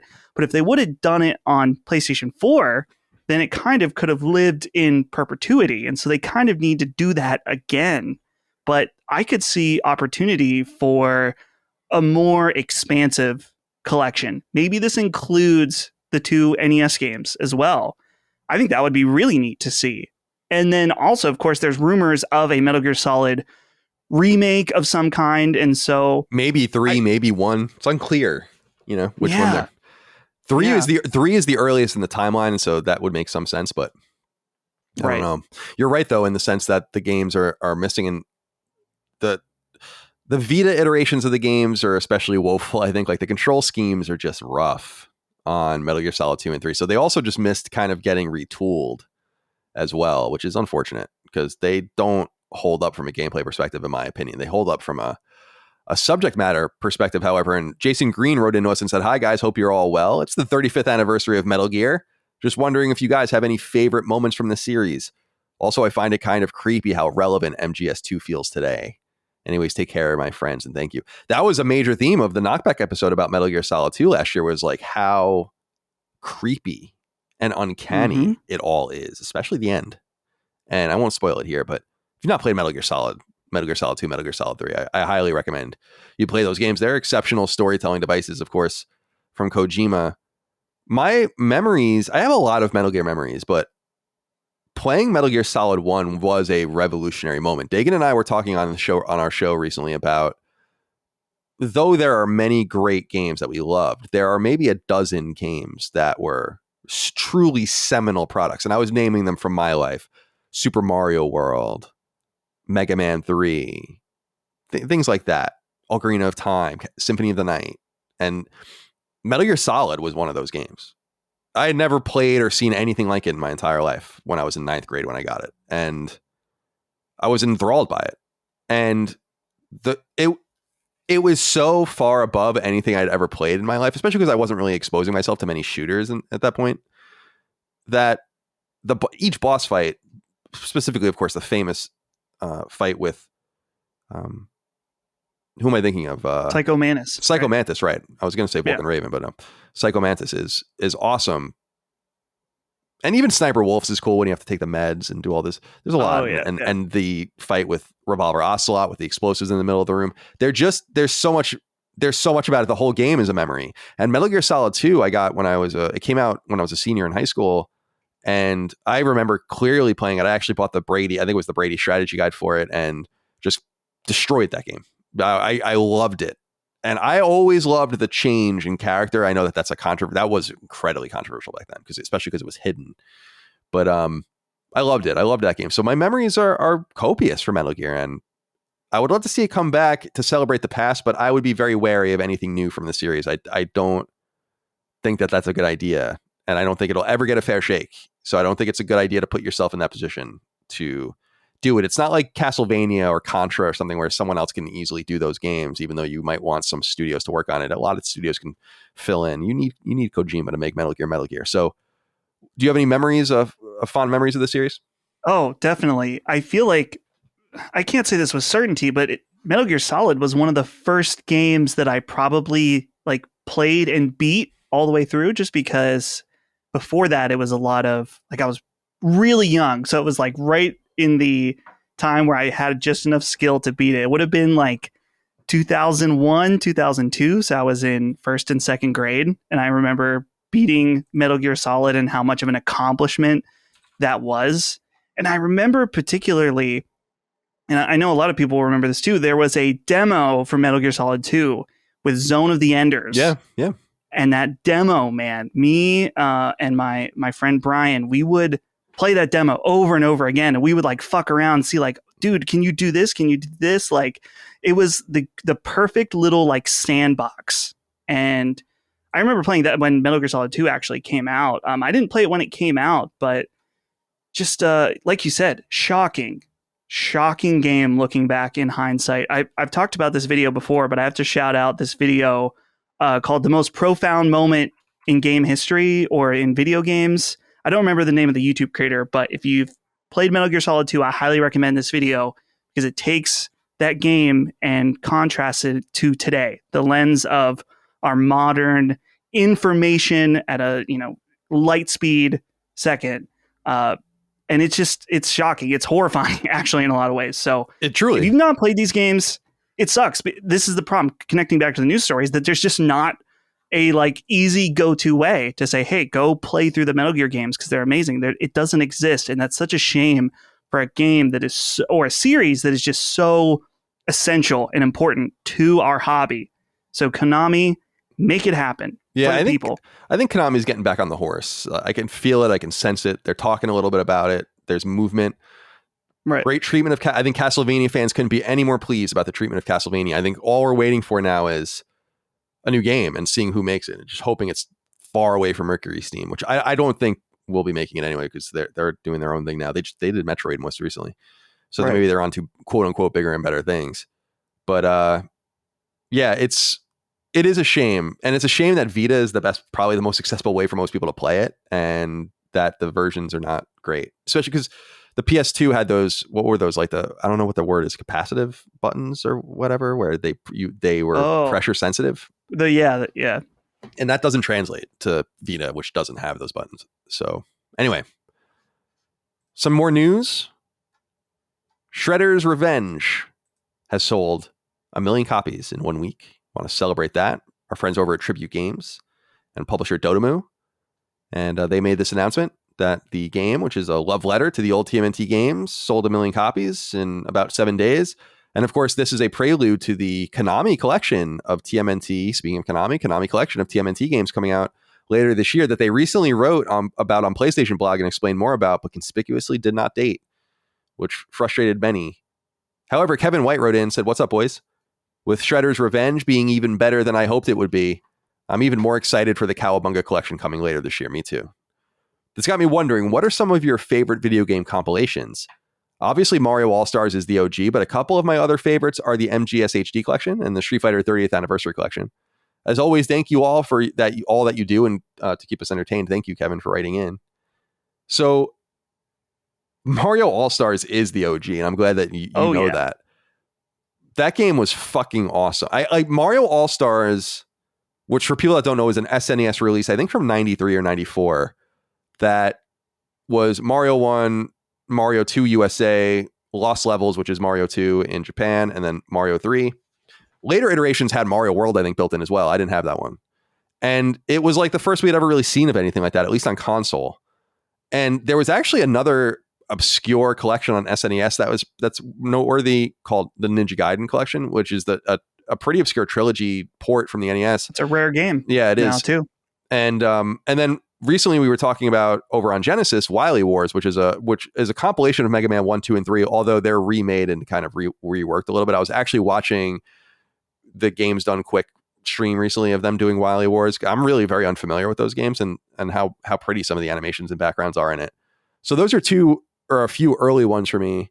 But I really loved a few others as well. In the PS3 era, the Ratchet and Clank collection and the Sly collection were both really well done, and I was pleased to have those. And yeah, I guess I'll leave it there. What about you? Do you have any collections you want to shout out?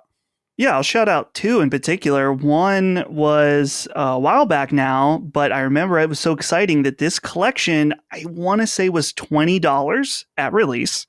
That's the Orange Box, the debut of Portal, of course, Team Fortress 2 on consoles, and of course, Half-Life 2 and Episode 1 and 2 was in there. Just amazing because so much value for me in, like, I want to say, what year was this now? 2007, October 2007. So I was either in 6th or 7th grade. I was in 7th grade then. So yeah, $20 was like much easier to get a hold of than 60. And so this was an awesome. Portal was amazing. And more recently, I got to shout out the BioShock collection that came out on PlayStation 4, just because I love that it's totally complete. In 60 frames per second, just a nice, easy, digestible package that has everything for just one of the absolute greatest of all time. I mean, that has to be a top 5 for me, BioShock 1 in particular. So nice little collection that they've given away for free at one point. So shout out. There are a litany of Capcom collections that are good too. The Mega Man Legacy collections, Mega Man X collections, the Phoenix Wright collection. Those are all good. Some Konami collections and Castlevania Advance, the classic Castlevania stuff. Contra. There's the Disney Saturday afternoon or Saturday morning, whatever they call it, collection, which is from Capcom as well. There's a lot of good stuff out there for sure. There are some that I haven't played yet too. Like I want to play the Wonder Boy collection. It's just too expensive. There's on principle, I'm not spending $40 on Master System games. And Genesis, early Genesis games, but I'm not really familiar with those games, so I'd like to play those. There are quite a few. I love compilations. I hope that they continue to come indefinitely. There's so many. There are an infinite number of collections that I can imagine. The old Tales games, that would be fucking sick. Oh, would love that. And of course, we are awaiting Final Fantasy 1, 2, 3, 4, 5, and 6, which we assume are inevitable, but who knows? All right. Some bad news about Red Dead Redemption 2. And David Moran wrote in about it. Said, "Hey boys, last week's Rockstar news got me thinking." So he's talking about how Grand Theft Auto 4 specifically seemed to have been in in the process of being HDIs and then was abandoned for an all hands on deck approach to Grand Theft Auto 6 instead at Rockstar. So that's what he's referring to. He says, "Hey boys, last week's Rockstar news got me thinking, when are we getting the PS5 upgrade for Red Dead Redemption 2? I thought it would be inevitable with so many companies patching their PS4 games, but it has yet to happen, with recent rumors suggesting that this patch has been canceled. So what do you all think? Will they do it at all? And if so, what's the price? Free? A Sony style $10 upgrade fee? Full price separate release? Keep up the good work, and always remember that Dutch has a plan." Got a plan. He does have a plan. So the reference here is Push Square kind of wraps it up. Our friends over there, they have a Rockstar insider that we've referenced before and that they reference here, Tez2. And he says, quote, "I've heard about Red Dead Redemption 2 current gen versions a long time ago, as well as Rockstar's plans to come up with an enhanced Rockstar edition, all canceled and halted now," end quote. So it seems like they're moving on fully. So maybe Red Dead never gets the next gen treatment. It seems kind of hard to believe, though. It's up there with Bloodborne, where you wonder, what? Like, what are you doing? There's just, but of course, Red Dead Online seems to be unceremoniously dying as well. And I don't know what's going on with Rockstar. It seems like maybe something as seemingly minor, from my perspective, as the kind of soft reception of the trilogy from another studio scared them. And now they just want to get GTA 6 out the door, I guess. So anyway, what do you think about we're all big Red Dead fans. So what do you think about Red Dead 2 maybe not getting its PS5 treatment soon or ever? Yeah, it's disappointing just because I don't feel like there's a lot that needs to be done for Red Dead 2 specifically. They just, for a lot of people, making it available, first of all, on PlayStation 5 and Series X, whatever, would be one thing. And then second, make it 60 FPS in 4K, like higher resolution, better frame rate. Take advantage of that hardware. But Rockstar, outside of the collection they did, or that they hired Grove Street to do, they can't seem to just do something and do a basic version of it, like a basic upgrade. They have to go in and make it a big to-do, like we just saw with Grand Theft Auto 5 getting ported over to PlayStation 5. That took a decent amount of time for them to do, which if I recall, like the upgrades were overall pretty minor. I'm guessing a lot of that work was just getting their servers and GTA Online on new platforms, most likely. But yeah, it's one of those things where it's like we don't want a lot. Like just kind of make it a higher frame rate, better res. That'll be it.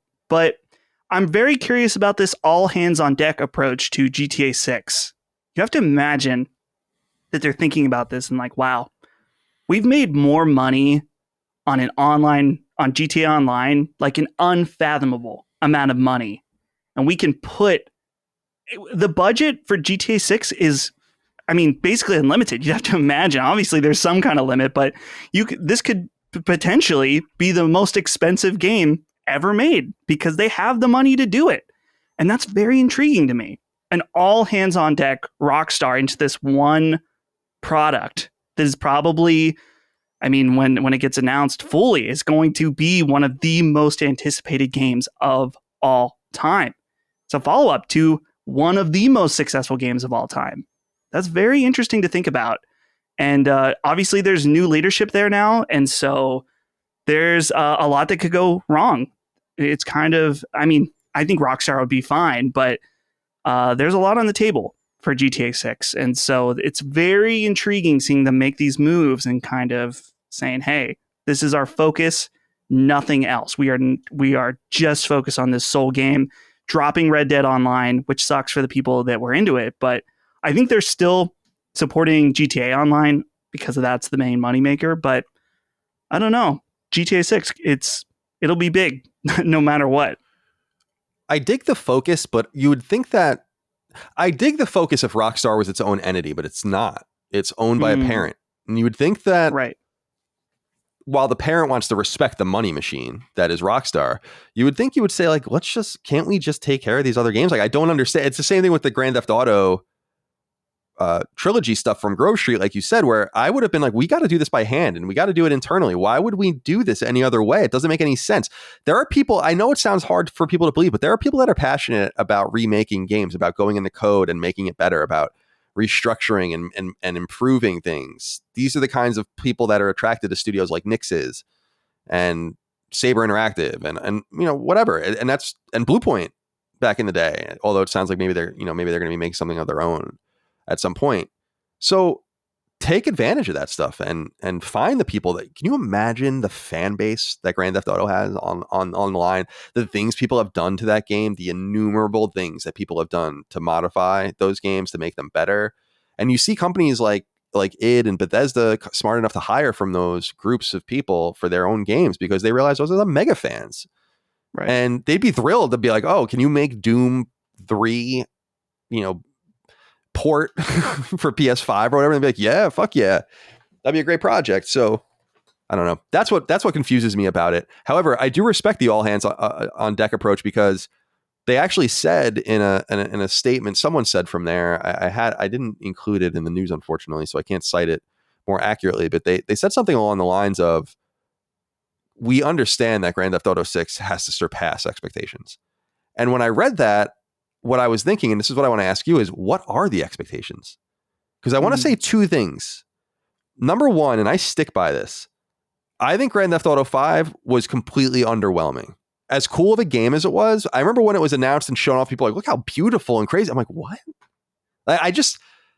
We were seeing PC games at the time that looked substantially better than Grand Theft Auto 3. I almost felt like I was being gaslit. And I remember going and seeing it. I wrote a pretty contentious preview of it in 2013, and IGN people fucking hated it because I just was like, I mean, it's cool. It's Grand Theft Auto. It's fun as hell. Great performances, great writing, quirky and fun to play, better gunplay, all the rest. So on one hand, I'm like, well, I don't think Grand Theft Auto 5 met my internal expectations, although I don't really know what they were. But then I think of Red Dead Redemption 2, and that completely blew away my expectations. That to me is an example of what a game can be. And so it's hard for me to know which one we're going to get, because actually Red Dead is a mega performer, 50 million copies sold or something like that, but soft in quotes by Grand Theft Auto standards. It's almost like people want the other thing. So what are your expectations? Well, I think that one of the main things that they can, if they want to be innovators, which I think that Rockstar is an innovative company, is that a lot of open worlds are designed to be outdoor environments with very select indoor environments. And I love this idea of, like, what if, I don't know, this sounds crazy, but again, this is Rockstar. What if you could go into all the buildings in the city, even if it's just the first floor? Maybe some buildings are entirely full or whatever, you can explore. But I always felt like with GTA, it's like, yeah, this is a cool city, cool desert, all this kind of stuff, but it's only outside for the most part.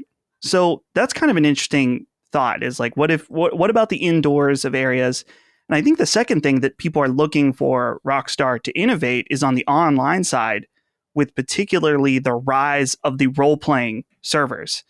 And I really wouldn't be surprised if we see some kind of official Grand Theft Auto online role-playing support built in, where people can run their own servers, stuff like that. Grand Theft Auto role-playing is one of those things I've watched on Twitch a few times, and it's really intriguing, but I do not fully understand it because these people are dedicated to being this character within the game. If your car gets screwed up, you have to go and get it fixed. Different people like make deals, and I always wonder, I'm like, so do you have like a set, like you become this character every Tuesday from 6 to 8 p.m. or something? Like how does that work if people aren't online? But yeah. Dude, that would be an amazing Sacred Symbols Plus episode if we can find someone that is hardcore into that community. That'd be really interesting. But because there's nothing really like, I mean, I don't say nothing like that. It's like Second Life meets, it's like Second Life, but with forced parameters. Like it's this role playing in an environment that's not made for it. They're just doing it anyway, which is right. That's what's interesting. It's like my brother-in-law would always dick around by driving and like following the lights in Grand Theft Auto and like turning properly and doing all that kind of stuff. And it's like the game just begs you not to do it. So there is some sort of unbelievability in it. I agree. I mean, on Final Fantasy 14 Sacred Symbols Plus that I did, there's a similar thing going on there. So with people, I mean, that's more of a literal role-playing game, but people playing a role, because the only role in the game is that of a combatant. But you could build this whole other thing. And I think they're like doing farming and all this stuff now. And people like these lifestyles. It's crazy. Like what is old is new again, because Second Life and other things like this were doing this so long ago. There was just no, it just sucked. They're great. There are great documentaries about Second Life. I remember watching one of them. There was this woman in like Michigan, I think this was like probably 10 or 15 years ago, was making like 6 figures just creating random shit in the game and selling it to people. Dang. Like, because she ran like a store in the game where people can come buy digital goods or whatever. It's crazy. And I think that kind of stuff is still percolating around. It was like I said, some of this stuff just never goes away. I was telling someone I used to play a game called Utopia, which was a browser game, and it's still going on. It's still going on right now. And I can't believe it's been like 25 years or something. It's crazy.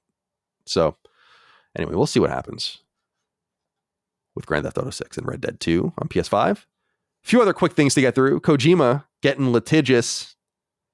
So for people that don't know or don't follow the news, Shinzo Abe, who was the prime minister until recently in Japan, was assassinated by a man named Tetsuya Yamagami. Now, it's important.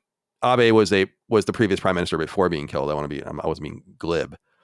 And so he's assassinated by this extremist in Japan with a homemade gun. However, I saw this. It was funny, I guess, but people were identifying the shooter originally as Kojima, not by name, but by picture. And this eventually had Kojima Productions' English Twitter account and other social media feeds read in part, Kojima Productions strongly condemns the spread of fake news and rumors that convey false information. We do not tolerate such libel and will consider taking legal actions in some cases. So there's like a bunch of examples in the responses. There's like a picture of him in a Russian hat that was, I guess, in some Greek news station. There's a bunch of weird shit where this was going around. So I guess this was a real thing he was experiencing. But a lot of the pictures also come from 4chan, which I think was kind of seeding these images of him. Did you see this? What do you think of this? Yeah. So I don't know where this originated. I saw something also about like some French journalist tweeted it, but as he claimed as a joke, and then some news places picked it up. And it's one of those things where, first of all, it's like you should never do that. Even if it is someone that you would think is a notable figure, like that's obvious. Don't do that. But again, no spoilers, but play Metal Gear Solid 2. This is the most ironic aspect of it, is that this is the kind of thing that Kojima wrote about. Like this, in this era where information flows so quickly and spreads so fast, how do you know what's real and what's fake? And now here he is at the center of, maybe not at the center, but at least a part of this aspect of this assassination that his photo is attached to. Like, it's scary how prophetic it was. But it's one of those things where it's like, obviously this is not a funny situation. Someone getting assassinated isn't funny. The fact that Kojima was attached to this is kind of funny. Like, it's just a funny, ironic, like, what the fuck situation. But I wonder what they'll do. I wonder who they'll sue. Will they sue that news network that put up those photos unvetted? Will he sue that journalist? They're probably just trying to scare people, but yeah, maybe they will. Yeah. Maybe they will. I mean, that sucks. Mm-hmm. It's you know what? It reminds me a little bit of Ted. Remember Ted Cruz? He's in the Senate from Texas. But remember the whole thing with him where he was the Zodiac killer? Zodiac, yeah. And he kind of embraced it, but that could have gone the other way where maybe he like went crazy with it. But I think the Streisand effect and the whole theory around that encourages you not to give this stuff any more energy than it belongs. Mm-hmm. And so maybe it was a mistake for them to even acknowledge it at all. We understand Kojima is not the killer of Shinzo Abe. I think we know that. I think we know that. We're safe to assume. All right. I want to just touch on a couple of games since we want to talk about games as we see them, some bigger games, as we see some gameplay. And we mentioned briefly last week that November 8th is the date that Skull and Bones, the long in development Ubisoft game, will come to PlayStation 5, not PlayStation 4, so PS5 only for our consoles. And we have some gameplay for the first time. We really weren't able to go into it in the last episode, but we can do it here. I was just curious if you got a chance to look at it, Dustin, and what you think of the game. From my perspective, it it looks cool. I mean, I think it actually looks really cool. It's just not my kind of game. So I see a lot of hate for this game, and maybe even we make fun of it sometimes and needle it, but it looks fine. I'm a little confused what took so long and why this was such a worthwhile endeavor. I don't know if they were looking at Sea of Thieves and seeing some sort of success they can replicate there, or thinking like, well, this was kind of our idea. We really should see it through to fruition. But I think it looks pretty slick. It's just not. I'm not going to have anything to do with this game, and I'm curious if people will play it. But Ubisoft quietly has some pretty big hits in that kind of small player base sense. For Honor lasted for a while. I think people still play that game in some sense, and others. So I don't know. Who knows? What do you think of Skull and Bones? So I really wasn't into the naval combat in Assassin's Creed 3 and 4. So right off the bat, this game isn't probably for me. Watching the gameplay, it just like, man, the UI looks so Ubisoft. There's just shit all over the screen. There's like a bar in the top left, a bar below that. There's your compass. Then there's like dots all over the screen of your enemies. It's just noisy. And so I don't know. I mean, it looks like one of those things people make to make fun of a screen. Well, and it's so funny too, because I'm watching this gameplay right now on YouTube, and it even has like the Ubisoft Connect thing that it's like core challenge completed, and that comes up too. It's just like noise everywhere.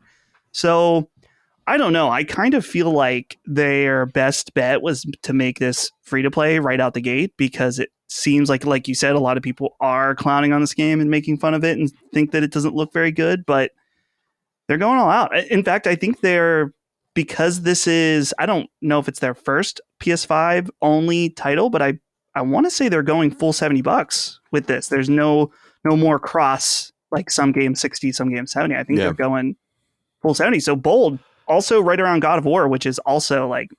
Yeah, bold is one word for it.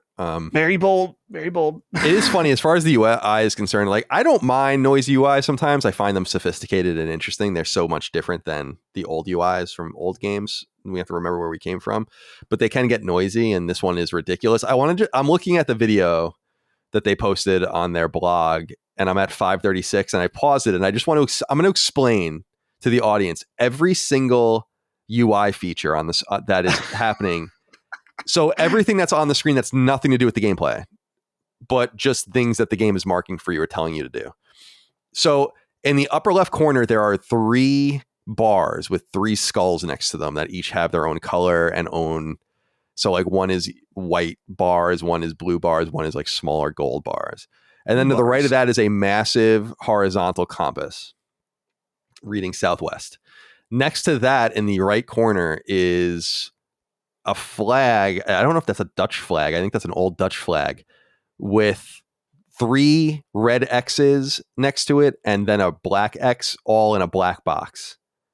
And then back on the right side of the screen, it says Captain Ado, 386 meters with 2 health bars and an icon. And then there's a icon that says Slayer Thor, 58 meters with another ship. And there's a red X above that and a red circle below it. And then next to that, it says Stephen's Oil Opus, steal jars of oil in Subber Lumberyard for Stephen, plunder the docks in Subber Lumberyard, and then fulfill jars of oil 1 of 1. Below that is a Demon Souls like 4-button thing for your face buttons, I assume. Next to that is for your left bumper, and it says LB. Below that is an icon, and then it says 4 of 242. And then on the left side of the screen, it says chat with the left stick, and there's an icon over your character. There's an icon over the cannon. There's a red circle showing where the cannon is firing in the water. And then on the ship that you're aiming at, there's like a bunch of red for the different parts of the ship you can blow up as well. So those are all just UI compliments of the game, not the actual visual of what's happening on the screen. That's just all UI. It's a lot. It's fucking crazy, actually. That's why I wanted to explain it, because I'm going to say it all instead of you see it. And it does look like one of those screens. People, when Horizon and Elden Ring came out, people were making fun of it. This is real. There's nothing else to do to this screen. Too much noise. I also wanted to ask you about Exoprimal gameplay. Oh yeah. So what did you make of this? They had like a closed test. there's hours of the footage, I think, on Video Games Chronicle. But yeah, what did you make of this dinosaur hunting game? I think this looks really fun. Like, for real, it has like a little bit of a Left 4 Dead element to it, because you have all of these creatures, all these dinosaurs on screen. So you're kind of just like, at some points, just like blind firing. But it also had like a little bit of Overwatch, I want to say. Maybe that's just because there's a character that had like a giant shield. So you have different roles in order to do stuff. But then, so like there's moments where in the gameplay, it was like, you're achieving this checkpoint faster than the enemy team. And so it's like, you have this competitive aspect where you and the other team are trying to do something quicker than the other. And then there's moments where there's actual PvP involved as well. And so I'm really intrigued by this game. This has just enough interesting elements that I think I do really want to check this out. In fact, I got to sign up. Oh, this closed network test is over. I really hope they do an open beta, because I would really, really like to check this out before it comes out. The second test will be July. This is according to Video Games Chronicle. The second test will be on July 25th for 6 hours. And the third test will be on August 7th for 24 hours. So make note. Maybe you can get in. You can submit it says you can submit on the Exoprimal website, which is exoprimal.com. Let's see. Entry for the closed network test has been closed. Oh, bummer. I'm sorry. Dang it. So, yeah, and looking at the gameplay, I mean, I can say that, definitely a Left 4 Dead vibe to it, in my opinion. But some interesting, first of all, it's not my kind of game. You know what kind of vibe I get from it is it's kind of like a Musou. And in that it's, sure. Are there many online games where you fight this many enemies? It's not like, it's very hectic. It's almost like Dead Rising-ish more than Left 4 Dead. But I love the whole visual of the dinosaurs just appearing like out of thin air, out of these like purple blasts, and there's just a shit ton of them. But you're just beating the shit out of these things, and so it gives me that little bit of a Mega Force Musou vibe.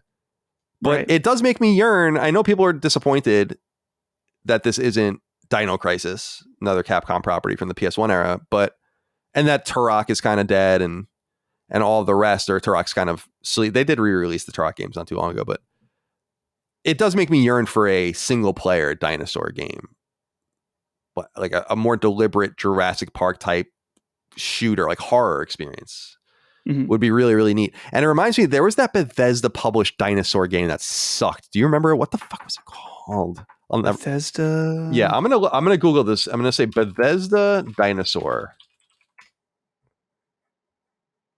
game. That's not good enough, because I guess there are dinosaurs in Bethesda. No, Arc 2. No. Oh, I'll find it. But no, because now all of these things are coming out. Yeah, there was like it was like I think it was Bethesda, but there was a dinosaur shoot. Maybe it wasn't Bethesda. PS3 dinosaur shooting game. Jurassic the Hunted. This is it. Jurassic the Hunted. I don't. No, Activision. I'm sorry, Bethesda. I didn't mean to insult you like that. I was giving you Rogue Legacy, or not Rogue Legacy. What was? I can't remember that other one now. Rogue. God, I can't remember anything. It's all mushed. Jurassic the Hunted, Activision. This game came.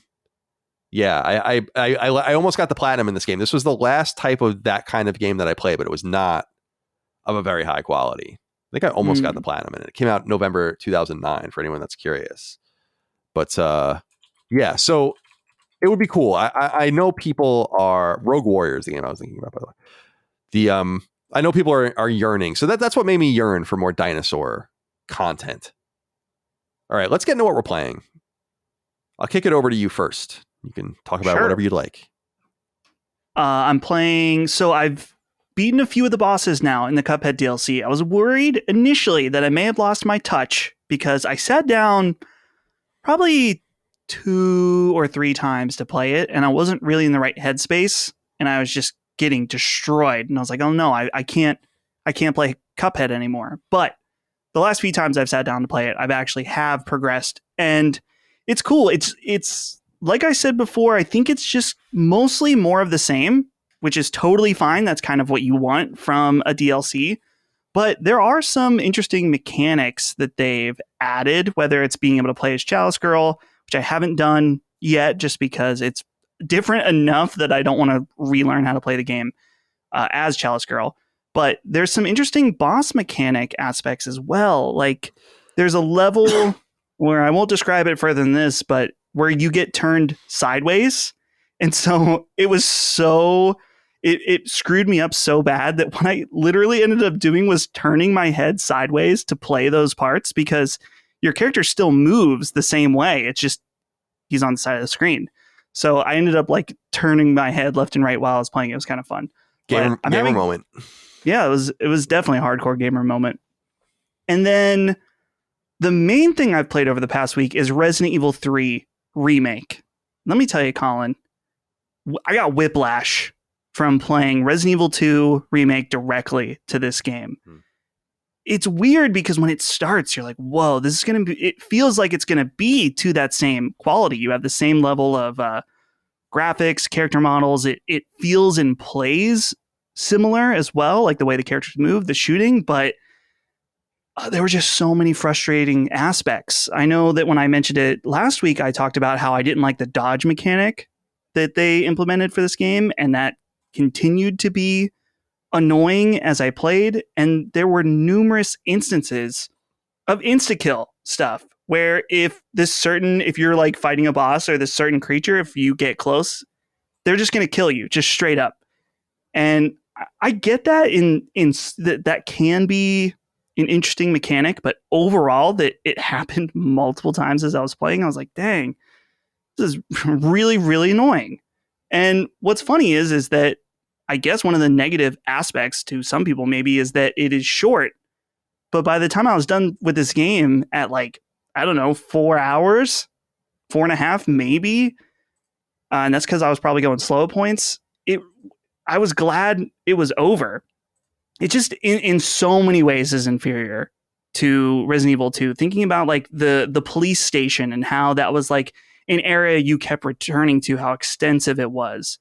And while Resident Evil 3 isn't fully linear, it's much more in that line where it's like much more, okay, now you're in this smaller area, and then you move to this smaller area. And it's a lot more combat focused in a lot of ways too. You'll fight big groups of zombies, which I didn't really like, but it wasn't so great. So I have to say I recommend Resident Evil 2 Remake fully, but 3, I mean, if you get it for cheap and you want to know the story and stuff like that, go for it, but understand that it definitely has some headaches. So overall, I'm taking a break on Resident Evil now. I'll eventually go back. I want to play 4 closer to when the remake comes out. And I also have 0. I think I mentioned last week, I bought 0 and Code Veronica, which a lot of people messaged me about Code Veronica, telling me they're like, this game is really annoying. Be prepared. You can potentially screw your save up if you don't have enough ammo in a certain section, stuff like that. So kind of made me less hesitant to want to go and play that. Good design. Yeah. Yeah. I do love the imminence though of in Resident Evil of not having enough ammo, or at least feeling like the specter of not having enough ammo is there. But the design is sophisticated enough where you do have ammo. I mean, you have to. I mean, that's why they do game testing and all that. So it's shitty when you can break your own game. You shouldn't be able to do that. Right. But I'm sorry. Go ahead. No, I was going to say that's the thing with 2 is that in 2 it was like perfectly like you never felt like you had quite enough, but you were never screwed. Like you usually could get by. And that's like a really hard line to walk as far as like, I guess, ammo and item economy in your game. And Resident Evil is always particularly interesting because there's the whole management of how much stuff you can hold at the same time. And so, yeah, it was weird.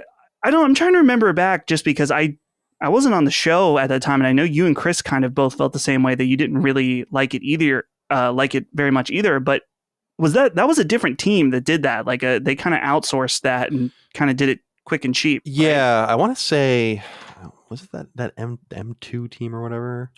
Let me see. Yeah, because what I was going to say was that in terms of your experience with Resident Evil 2 and Resident Evil 3, is that I feel like that whiplash would be so pronounced if you played them back to back. Like we had a year, right, yeah, of distance. So, but yeah, man, I'm interested to hear what you think of 0, because I do think Resident Evil 0 is an underrated game. I think that game is. I think a lot of people didn't play it. because it was on GameCube, and so it's just kind of lost, and I think totally underrated. I never understood why people hated that game. That it was great. I wanted to shout out real quick before we move on, just to acknowledge Cuphead. Cuphead has sold 1 million copies, the DLC, the Delicious Last Course DLC, so I wanted to acknowledge that. Dang. So I was criticizing them for taking too long, but it seems like it doesn't really matter because they're doing great anyway. So congratulations to them for that. Anyway, go ahead.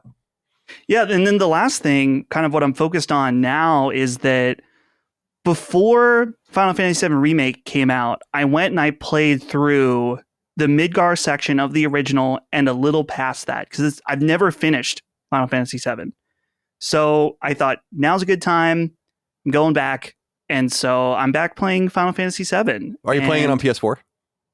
I'm playing it on Switch because I got it. I wanted it for a trip. So you could years ago. You could use the fast forwarding and all of that. Yes. Yeah. Good. And that's the thing, is that unashamedly, I'm playing this on the baby mode, where I'm playing it through with the speed, and then when story stuff comes up, I unclick it, and then not constantly, but regularly, using limit breaks? the limit break and stuff, because I want to. It's too far at this point, where I think I started doing that when I was playing it like 2 years ago. And so I just want to get through and experience the story at this point. I think maybe I've ruined it, but yeah. So it's been nice going through playing that. That's nice. about it. Always a good game to go play. For me, all I played the last week was Wild Arms, but this morning I finally beat it and platinumed it. Platinum number 131 for me. And I got the PS4 version. I don't know why I played the PS4 version, but I did, not the PS5 version. I think I accidentally downloaded the wrong version, but it's a great game. It's a truly, truly wonderful game. And in beating it earlier today and watching the ending, the lengthy ending, it's so interesting to me that these sprites and this really 16-bit aesthetic can portray so much emotion. And it does it so well. Other games do it too. 8-bit games can do it too. 32-bit games.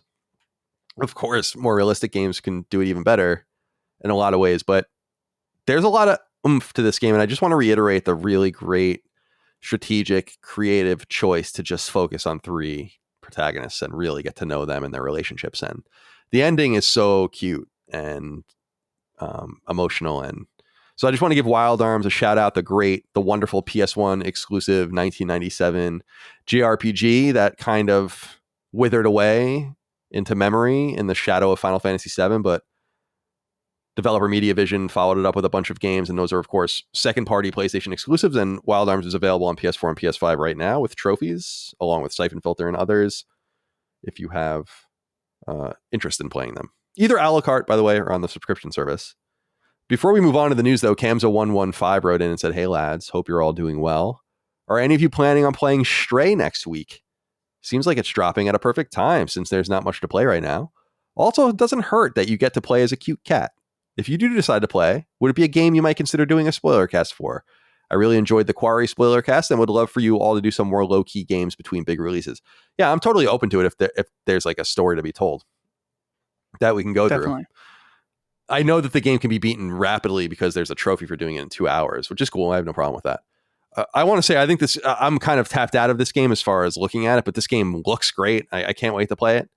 We'll talk about it a little later. Maybe I'll tie this question in sooner, but I think Stray will be the next game I play after, I'm going to maybe take a little bit of a break post Wild Arms here. Who knows? And then, move into Stray. What about you? Are you going to check it out?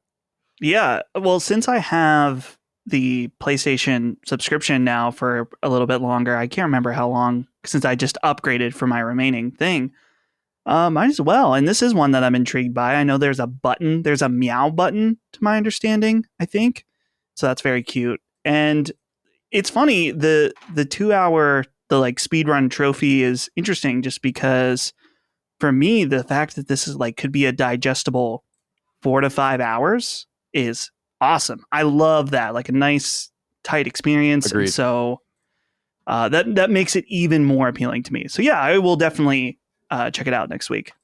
Sweet. Yeah, I'm on it as well. And since you brought up the subscription service, I'm just going to go into the inquiries we usually end the show with, the 6 questions, comments, concerns, thoughts, and ideas. We'll pull one now because I think it makes more sense now. A little more linear for us. DJ Housecat wrote in and said, "Hey, CDC. After hearing you mention the Messenger on the last episode, I decided I'd give it a shot. I opened up the PlayStation Store to see a big sale was underway. I added 3 to 4 games to my cart for a total of around $40 and headed to the checkout. Upon checking out, I was greeted with an advertisement for PS Plus Extra, stating these games were available on the service and it would cost an extra $30 to upgrade to it for the remainder of my 9-month PS Plus Basic subscription. I had planned on passing on the service since I have Game Pass, but seeing how this deal was going to work in real time, I felt curious enough to give it a shot. My question to you fine gentlemen is, now that these services are available for purchase and we can see the catalog, have any of you had a change of heart about possibly subscribing? I'm so glad you wrote in, DJ Housecat, because I was really thinking about this week and my own experience with this. And since Dustin brought up that Stray will be available on PlayStation Plus Premium and Extra, not on the basic PlayStation Plus, we get our different free games. And I was actually in Discord saying, like, I'm kind of realizing now we don't get free games anymore on PlayStation Plus. And people are like, oh, no, we do. And I'm like, yeah, you're right. We just are going to get overshadowed products now moving forward. And I was thinking about Wild Arms and how I paid $10 Alucard for it, which is fine. And I'm happy to do it. But then Stray coming, I guess what I'm saying is I'm starting to compete with this idea in my mind that though it's exactly what they want me to do, and I'm really trying to resist doing it, that it's almost stupid and stubborn not to do it. And I remember saying this about Game Pass, where it's like, why wouldn't you do it? Like, why would you ever buy a game if they're just begging you basically not to? You're ready to spend more money. Like, I'm ready to spend money on Stray, and maybe I will. But when I go to checkout, I'm going to be greeted. I realize I haven't pre-ordered it yet, but I'm going to be greeted with the same thing, because I was greeted with that when I bought Wild Arms, because they were like, oh, you can just spend like another $10 or $15 and just get this and not even have to worry about it. And I'm like, no, I'm good. But they're going to keep pounding that over and over again. Every time you buy something, that can be, and eventually you're going to look like a fucking idiot, or it's good design, because you have to feel dumb after a while, being like, well, why didn't I just do this? And every time now that you don't do it, it's a sunk cost. Even though you want to keep the a la carte reality going and support game developers and all of that, it's like the situation with Spotify and music.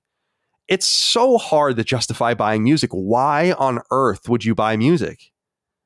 Right? When you can just get Spotify and have very high quality versions of all those songs. There's just, you'd be foolish to not just get Spotify.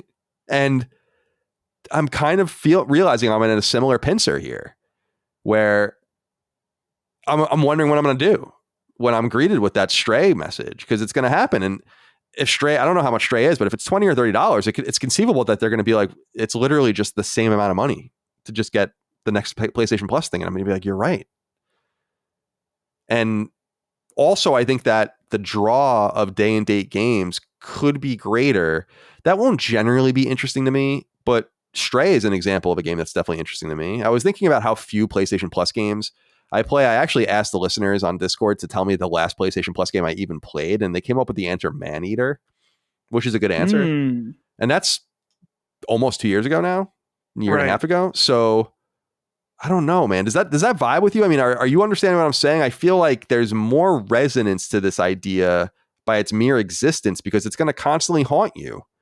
And you're going to wonder, the sunk cost is going to be so bad that you're going to have to be so stubborn to stick with your guns when they're just like, oh, just subscribe. But that's so weird to me, because you would think that they would have liked to leave people like me alone and not make it so obvious that I could be saving money and not spending money.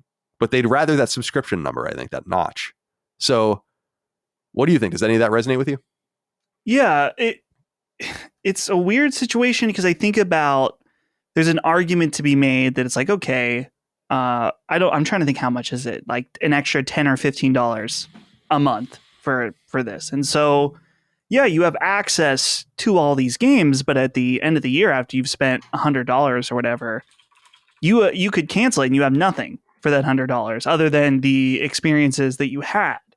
Which, on the other hand, playing devil's advocate with myself, when you buy a digital game, you really do not buy anything. You buy access to play it and download it. But as we've seen, and we're going to talk about later, that access can be revoked as part of the terms of service. You're really just kind of also buying access to a game when you buy a game digitally as well. So in some sense, it almost is like, what's the difference, So I guess unless when you decide to unsubscribe, then you no longer have access to these games you played if you had like saves or whatever, something like that. And so it's difficult. And like for me,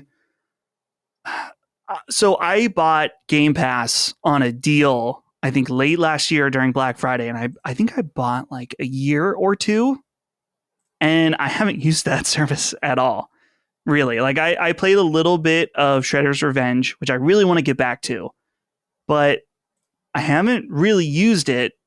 And I'm sure that that's probably the case for some of these people that get these subscription service also, is that they buy for you, Colin, like you could play Wild Arms. You could, let's say instead you got this service and you played Wild Arms and then you play Stray. And then the next thing you want to play is God of War. Well, that's not on there. And maybe something else you play after that isn't on there. And so that's a month that you paid for and you didn't use it at all. That's also a possibility. Yeah. That's the struggle I have, because it is more, it's kind of like that. Like, it's why I try to be really mindful of canceling especially more recently, is canceling my streaming subscriptions, not because money's tight, but because it's like, why am I giving you this money? I haven't signed into this thing in months. I'm not paying Hulu anymore for no reason. And I have to cancel HBO again now that we're done with Game of Thrones, because it's like, I don't need this. I'll come. There's literally no reason. And the difference here is that they can charge you monthly or by 3 months, but the real deal is by doing it yearly. And so they kind of enchant you with that price. But the bigger question is that, so I'm looking at the prices now, $60 for PlayStation Plus Essential, which is just PlayStation Plus as it was. And the increase to Extra is $40. So Wild Arms was $10. Let's say Stray is $29.99. I have no idea how much it's going to cost. And it already would have just behooved me to go to that level after a month. And I don't know. And then another $20 from there to go up to the very top. But I think the biggest thing for me is is what you said, is not wanting this gnawing feeling of value. Like, are you getting your value? Are you getting your value? Are you sure you're getting your value? And I know that that's just going to fucking tweak me. So I think I'm going to continue to stay away, but we'll see. We'll see how compelling that that message is when Stray comes out. We'll have more to say about that next week. I think we'll have more to say about it next week. Okay, let's get into the news. Number one's a big one. The Last of Us Part 1, Naughty Dog's surprisingly contentious PS5 remake of its legendary PlayStation 3 game, The Last of Us, has gone gold. And it's done so seven weeks before it's set to launch. A really nice padding that had the studio's principal environment artist, Anthony Vaccaro, proclaim on Twitter that it was his first non-crunch experience in his 13-year career at Naughty Dog and elsewhere. The game, which is slated for launch on PlayStation 5 on September 2nd and on PC at some point thereafter, isn't the first time publisher Sony has opted to relaunch the original game. A year after it came to PS3, that was in 2013, a remastered version came to PlayStation 4 alongside a remastered iteration of The Last of Us's lone DLC, Left Behind. However, this game isn't remastered, but entirely reworked. New models, new animation, new lighting, new gameplay. A seemingly highly refined version of the original, more crude PS3 title. However, not all are convinced. The Last of Us Part 1 has been widely berated for being a waste of time and a shameless cashing in on a popular property. However, Robert Morrison, who works as an animator at fellow Sony-owned Team Bend Studio and who worked on The Last of Us Part 1, addressed the so-called cash grab allegations on Twitter, stating in part that it's, quote, the most meticulously built and crafted project that I have ever seen or been a part of in my entire career, end quote. That perhaps sounds a little more accurate to the work of a studio renowned for its craftsmanship, yet there's also no denying the financial boost they can get from going back to the first game, particularly in light of the HBO series and coming in 2023. One common complaint, however, is that Part 1 won't include the original game's Factions multiplayer mode, which was also included in the PS4 iteration. Instead, Factions has been promised as a full-fledged game of its own, the self-proclaimed largest game they've ever made, according to Naughty Dog itself, and what else the team is working on remains a mystery. The 2013 original has sold more than 20 million copies on PS3 and PS4, but its incredibly controversial sequel, launched on PlayStation 4 in 2020, has sold about half that. Still awesome numbers, but not amongst PlayStation's highest pantheon of sellers, including Spider-Man, God of War, and Uncharted. All right, so The Last of Us Part 1, September 2nd, PS5. It's gone gold, so it's good to go. will certainly be patched in between now and then, but it seems to have been made in a somewhat healthy environment, and people that are working on it, not surprisingly, are proclaiming it's this really sophisticated piece of work, and I have no doubt that it is. So I'm curious what your thoughts are on the game going gold, and I'm also curious about what you think about this kind of evolving conversation of the game being a cash grab, to the point where someone, from the studio felt the need to state otherwise, that a cash grab doesn't have this much work and attention put to it, that everything is redone. And you might not want it, but I don't know that cash grab is the right terminology. I'm curious what you make of all this.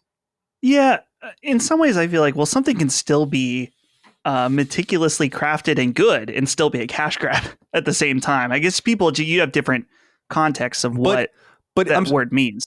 Well, I'm sorry to interrupt, but isn't every game a cash grab in some way? Like, you're not making it for an altruistic reason. Right. I think that in this specific instance, though, the reason why people feel compelled to call it that is just that we have a very good version of this game. And so I think part of it, something I was thinking about, is that part of the problem is maybe that we haven't seen gameplay of this yet at all. It's gone gold. And it's kind of crazy to me that we haven't. And I wonder if that was a blunder on their part to not show gameplay of this. We see the visuals, and yeah, they're better. But one of the most common things that people have wrote to us throughout our conversations over the past few weeks about this game is they're like, what about the improved gameplay? What about that? And I'm like, yeah, that's a great point, but it's also an unknown point. And so I've also been dealing with this thought in my head. And surely in the next year or two, I'm going to be presented with this exact same scenario, only with one of my favorite games of all time, Bloodborne. And will my tune be different? Am I going to become a hypocrite when Bloodborne, Return to Yharnam, whatever, is $70 on PlayStation 5 and is a reworked version of a game that came out not super long ago? Yeah, this is something that has troubled me deeply. Now I thought about this and I'm like, well, I guess so. Yeah, I guess my personal standing with the game very much impacts it, which I love The Last of Us. I guess in the situation between Bloodborne and Last of Us, I guess it's just that the version of Bloodborne we have right now is not very good. So it feels more necessary. It's, stuck with bad frame pacing. It never got a pro update, stuff like that. So it feels more necessary, but I think it's still a very comparable situation in a lot of ways. And so I don't know. I feel like in my reflecting on this game, and in some ways I feel like I can stand by that. I don't know how I feel about this as a product, but in some ways I feel like maybe I was too hasty.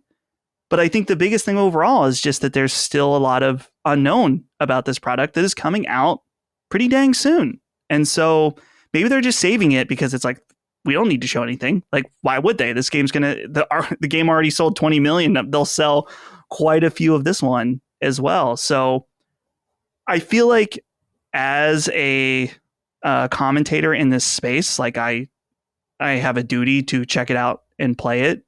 Whether or not it is worth it, I don't know. I feel like gonna have to wait and see. And it's one of those things that's like, I don't know. My thoughts are continually evolving on this, and I still feel greatly unsure in a lot of ways. I want to kind of try to figure out like a rule set of like how we feel about when games are remade and how they're remade. And right. So I've come up with 4 examples of prominent PlayStation remakes: Ratchet and Clank, Demon's Souls, Shadow of the Colossus, The Last of Us. So Ratchet and Clank, I'm just going through this as we go. Ratchet and Clank came out in 2002. Its remake came out in 2016. Demon's Souls came out in 2009. Its remake came out in 2020. Colossus came out in 2005. Its remake came out in 2018, I think. And then The Last of Us came out in 2013. And its remake will come out in 2022. So there's 14 years between Ratchet, 11 years Demon's Souls, 13 years for Colossus, and 9 years for The Last of Us. The other thing is that Ratchet Ratchet and Colossus both jumped 2 consoles. Demon Souls only jumped 1. The Last of Us only jumped 1. So I think that my original argument, not my argument, but just kind of like a chink in the armor was, well, why are you guys cool with Demon Souls? You know, why are you cool with the Shadow of the Colossus? I mean, these are remakes too. But there's a little bit more time, and I think 2 console distance makes a little more sense, or makes things a little more palatable. So if you want to argue from a so-called cash grab point of view, again, keeping in mind that they're all cash grabs, then there is that argument. However, I will say that I don't think this is as much of a cash grab as we might think. I make the argument, and maybe I'm wrong, but I don't think I am, that The Last of Us is declining in popularity. That The Last of Us's peak in popularity was the first game. And we know that from sales figures. And I was looking this up in preparation for the show. The last time we heard from PlayStation about how well The Last of Us is sold, the original one, so the PS3 and PS4 version, was in 2019 when they said it surpassed 20 million copies sold. And we just heard in recent weeks that The Last of Us Part 2 sold 10 million copies. You would assume that in the 2.5 years since we heard about The Last of Us' sales, that they probably sold millions of more copies of that game. So there's an arc downward, and I'll be interested to see how well this actually does. It might be them kind of trying to strike while the iron's hot in some way still, or warm, or whatever. And also the HBO show. You want to have some accompaniment to that as well. But I'm excited about it. I'm going to play the shit out of it the day it comes out for sure. And the only thing I'm kind of considering is if I want to go and play for the 3rd or 4th time, 5th time, I don't know, The Last of Us 1 on PS3. The Platinum's within reach. Maybe I should just go do that. But I'm excited about it. So it goes gold September 2nd, PS5, later on PC. Let's move on to number 2. This is an interesting one. Before The Last of Us went gold, this was the top story. Sony had a long-established pattern when it came to studio acquisitions, one it followed virtually to a T since the brand was founded in the early 90s. However, things have changed, and a handful of its recent acquisitions, like PC port team Nix's, support studio Valkyrie, and even Destiny developer Bungie, have broken the mold. Another one of these broken mold teams is Haven, co-founded by longtime Ubisoft producer Jay Raymond, and Sony's very first team located on the game dev rich soil of Canada. The story behind Haven's founding, which happened outside of PlayStation's walls, is fairly interesting. Raymond and a small group of people working on Google's failed Stadia initiative spun off to do something new, but work within the confines of the tech they were shepherding at Google. This means cloud gaming, games as a service, and more. Well, needless to say, Sony was interested. Literally weeks after Raymond left Google and founded Haven, without so much as a logo or website, Sony signed a deal with them, and a year later, this past March, Sony bought the team outright. The intent is obvious. Sony wants expertise in live service games and cloud gaming, and it wants to lock down talent, and perhaps biggest of all, it needs a first-party footprint in Canada. So with that out of the way, we come to the news, which is delivered via an article on website gamesindustry.biz. At more than 100 employees strong, the team is scaling, and if the interview on the site is any indication, Haven seems to be just as focused on tech as it is on making a game, which sounds a lot like the reason Sony tapped Bungie as well. Here's what Jade Raymond, who runs the team, told gamesindustry.biz in part. So this is what she says. It's interesting. Quote, "We already mentioned that we built the studio in a cloud, and that was our vision since we started during the pandemic. We didn't have offices at first, and we thought, why not innovate here and avoid people having these big machines and VPNing in? We had a cloud team initially that was about 6 people working on new ways to work. Now we've just welcomed another 21 engineers to focus on long-term cloud innovation because we really believe it's going to be a game changer in terms of how games are made," end quote. She goes on to continue later, reflecting on her time at Google and how it still drives her. Quote, "The promise of cloud that we're really focusing on is more what it means to game developers. When you think about the game engines that we have around, they were all built several years ago, and things have changed a lot. Our games have a lot of more data. We're making an exclusive for PS5, and it is a live service game. So we have additional challenges of how do we make that kind of game with this kind of delivery, but with the PlayStation level graphics that people expect, all while allowing for those constant updates and building something that could be a living experience. Obviously, to do that without having thousands and thousands of people, you need to work in a different way. And even if you are going to have thousands of people on the dev team, just the amount of data that you will have to push and the way you think about those updates and keeping a game alive, there are a lot of better ways to do it," end quote. When we might see Haven's first game remains to be seen, but Sony promises some 10 live service games between now and 2026, and it's expected to be in that grouping. So this is really interesting because when I read this interview, which I think has gone largely under the radar, surprisingly, because I guess it requires people to read. It sounds like Haven is a tool set investment that sounds more like maybe what Media Molecule is turning into than a full up studio, because we know that they're 100 strong. She said that they had 6 engineers, and they hired 21 more. So almost a third of their workforce are engineers working on these solutions, she says, not even on the game or the product. This sounds like something Sony has invested in so that it can help seed other games as well. And while they're working on their own product, it sounds again like their tech is more important and their workflow is more important to what Sony can achieve, which kind of explains why they were bought into, and goes back to what I was saying about Jade Raymond for a long time, which is that she's not really a creative. She's a producer. So this is kind of what you want her to do. You want organizational help from her, and that's what she can add. So I think we've gotten low key a lot of texture about what Haven's going to be doing. I'm curious what you think. Yeah, it's when people always bring up like cloud gaming, I'm not always exactly sure what that means because it's meant different things.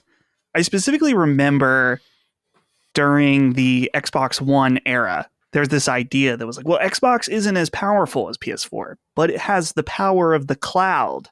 And that was always a thing that was promised and then never came to any fruition. I think there was like one multiplayer mode in Crackdown 3 that utilized some kind of cloud computing, but so I don't know if they mean like a game, like building a game in the cloud and making game like delivery through the cloud. Like, I don't know what that really means fully. Like, is this the way that the data, like, it's like, oh, okay, this game is evolving, so we're constantly pushing out new stuff. It's like it can't exist on a disc or something like that, which I'm like, okay, well, we have a bunch of games like that right now. Is it the aspect of like the game, people all connecting to one game server, sort of like the Fortnite events and things happening, so it makes it feel like a more realized world? Maybe it's a combination of all of those, but I find the vague term kind of interesting, just in that I don't, like I said, I don't fully know what it means. Clearly Sony sees something in it, and Sony is all in this live service future. Whether that will fully pan out, we're not totally sure yet, but I don't know. It's good to see that it seems like Sony is excited about this studio. In some ways, this piece, and I'm not like, this isn't an accusation of any way, but this piece very much feels like a, hey, we're doing exciting things and we're hiring more people. Come work for us. This almost feels like an ad for that, which is totally fine. That's cool. So I don't know. I wonder, with them working on tech and a game, like when we could expect to see this game. So if it's sometime between now and 2026, so I guess sometime between then would make sense. Yeah, I wonder if they're the ones working on Home in some way. Oh, and yeah. I doubt it, because it's so much Ubisoft talent that you would have to assume they're making an action game of some sort, maybe a shooter, but who knows? It's interesting to this idea that they were all evangelized at Google. And then when Stadia kind of went belly up, that they wanted to continue to do what they were doing there. Anyway, I don't know why you wouldn't. Why would you want to waste all that time? That explains a lot of my further inquiries that I had when this was all announced, because I thought Haven was kind of shady the way it was. Not shady, that's not the right word. It was kind of fly by night, though. I was the one who pointed out, no website, no logo. You would just quit Google like 6 weeks ago. Like, what is going on here? But I think what they were doing, and when they got that seed money from Sony, seemingly before they were purchased outright, I think they were just like, this is what we were doing. This is our vision. This is why it's important. She's talking about VPNing and all of that. I mean, this is relevant to people that are, and we've talked about on the show in the past, how we're getting games made with all of this data circulating. In other words, what she's saying, I think from that perspective, is instead of VPNing and kind of working remotely, we all work in a shared space that's just virtual anyway. So it all just lived there regardless of where you are. And that is a big way of looking at game development, as a big framework to accompany all of the data that's going to be streaming into these live service games. And Paul S. wrote in, and I think he's right on. He says, hey, Slitas, Haven is now part of the family, and they're seemingly being lauded as a first-party dev or support team. Do you think this marks an even bigger shift from Sony out of acquiring for game design talent and moving to a primary focus on support, which would help them break this 5-year cycle for their first-party games? I'm sure their new service game will be great, but it would be even better if they could help get Guerrilla's new multiplayer game out before 2025. This is kind of where my mind's at too. And while they're working on their own project, I think Sony is very keen. See, more studios, I don't think is the answer necessarily. It's more efficient use of the assets you have. Naughty Dog and Sucker Punch and all these teams taking 5 or 6 years to make something is just not. It's great because the product is great, but it's got to be more efficient than that. And I think what people realize, or what these companies realize, and Sony seems to realize, is we can create pipelines that remove entire modes of game development from the creative push of making a game. Don't worry about your PC port. Nixes will do it. Don't worry about your assets. Valkyrie will do it. Don't worry about your live service stuff. Bungie's going to help. Make the game, and we're going to stitch all this stuff together with production and all of the rest. I think that's the intention. So, Paul, I think you're right on. I think they are making their own game because I think they need like a proof of concept. I think that was kind of what Dreams was with Media Molecule. It just wasn't enough of a game. There was no proof of concept of what was made with it. And so I think that maybe they'll be able to dodge that as well. But I think that is the intention. So instead of going and buying another Naughty Dog and another Bend and another Sucker Punch and another whatever, they're going and buying teams that make those teams better and take shit tons of stuff off their plates. If instead of having to go, there's a whole world of contract studios and Go Studios. Instead of having to go to them necessarily, you might, but you can go to Valkyrie and say like, oh, we need assets. We need help on this. We need you for these many months and this much manpower on this project. Having those kinds of tools internally, it's revolutionary. So I'm excited about this and interested to see what comes of it. Number 3, in what is the first of what will no doubt be many confusing months, PlayStation has rolled out word of new games coming to 2/3 of its PlayStation Plus subscription this very month. As you'll recall, PlayStation Plus is now a 3-tiered system, with what was regular PlayStation Plus being at the bottom end. None of this is available at those tiers. If you subscribe to the premium or extra tiers, however, you have quite a bit to look forward to beginning on July 19th. The biggest game of the bunch is an all-new release, a timed console exclusive in the form of Stray, which we were talking about, a third-person game all about a cat. That will be available on both PS4 and PS5. Also available across PS4 and PS5 is Marvel's Avengers, Crystal Dynamics' beleaguered co-op game that you'll recall was already on PlayStation Now in early 2021. PlayStation 5 players will gain access to a big gun in the form of Final Fantasy VII Remake Intergrade, the PS5 port of PlayStation 4's Final Fantasy VII Remake, but with Yuffie DLC included. And PS4 players will gain access to a slew of titles, including 5 separate Assassin's Creed games, the 2 most recent Saints Row games, and an obscure second-party game, Ready Set Heroes, from the fall of 2019. Finally, premium members will get a couple of PSP games exclusive to their tier, 2009's Loco Roco Midnight Carnival and 2010's No Heroes Allowed. What do you think of these PlayStation? Well, we maybe should have tied this together. I'm sorry I wasn't clever enough to do that. But anything compelling enough here? Again, the value is pretty compelling. I mean, Final Fantasy VII Intergrade, I'm not going to pretend I give a shit about Marvel, but Stray and Final Fantasy VII, maybe a Saints Row game in there or an Assassin's Creed game, not so bad. What do you think? I think that the what's it called? Extra, that's the tier 2, is really compelling this month. They've got some real big hits. They've added just a lot of additional value to that second tier, which is great. But the premium, the classic tier, I put out a tweet yesterday and I got some interesting responses, and even Jaffe made a video about my tweet, and I was like, whoa, I made it. Jaffe made a video about something I said online. That we saw this with Nintendo, where they introduced their classics catalog and they said, hey, we're going to be adding new stuff every month. And then within a few months, it kind of started, the quality of the game started to go down drastically. And I wouldn't expect every month to be like, here's 10 amazing back catalog games. I'm not expecting anything crazy.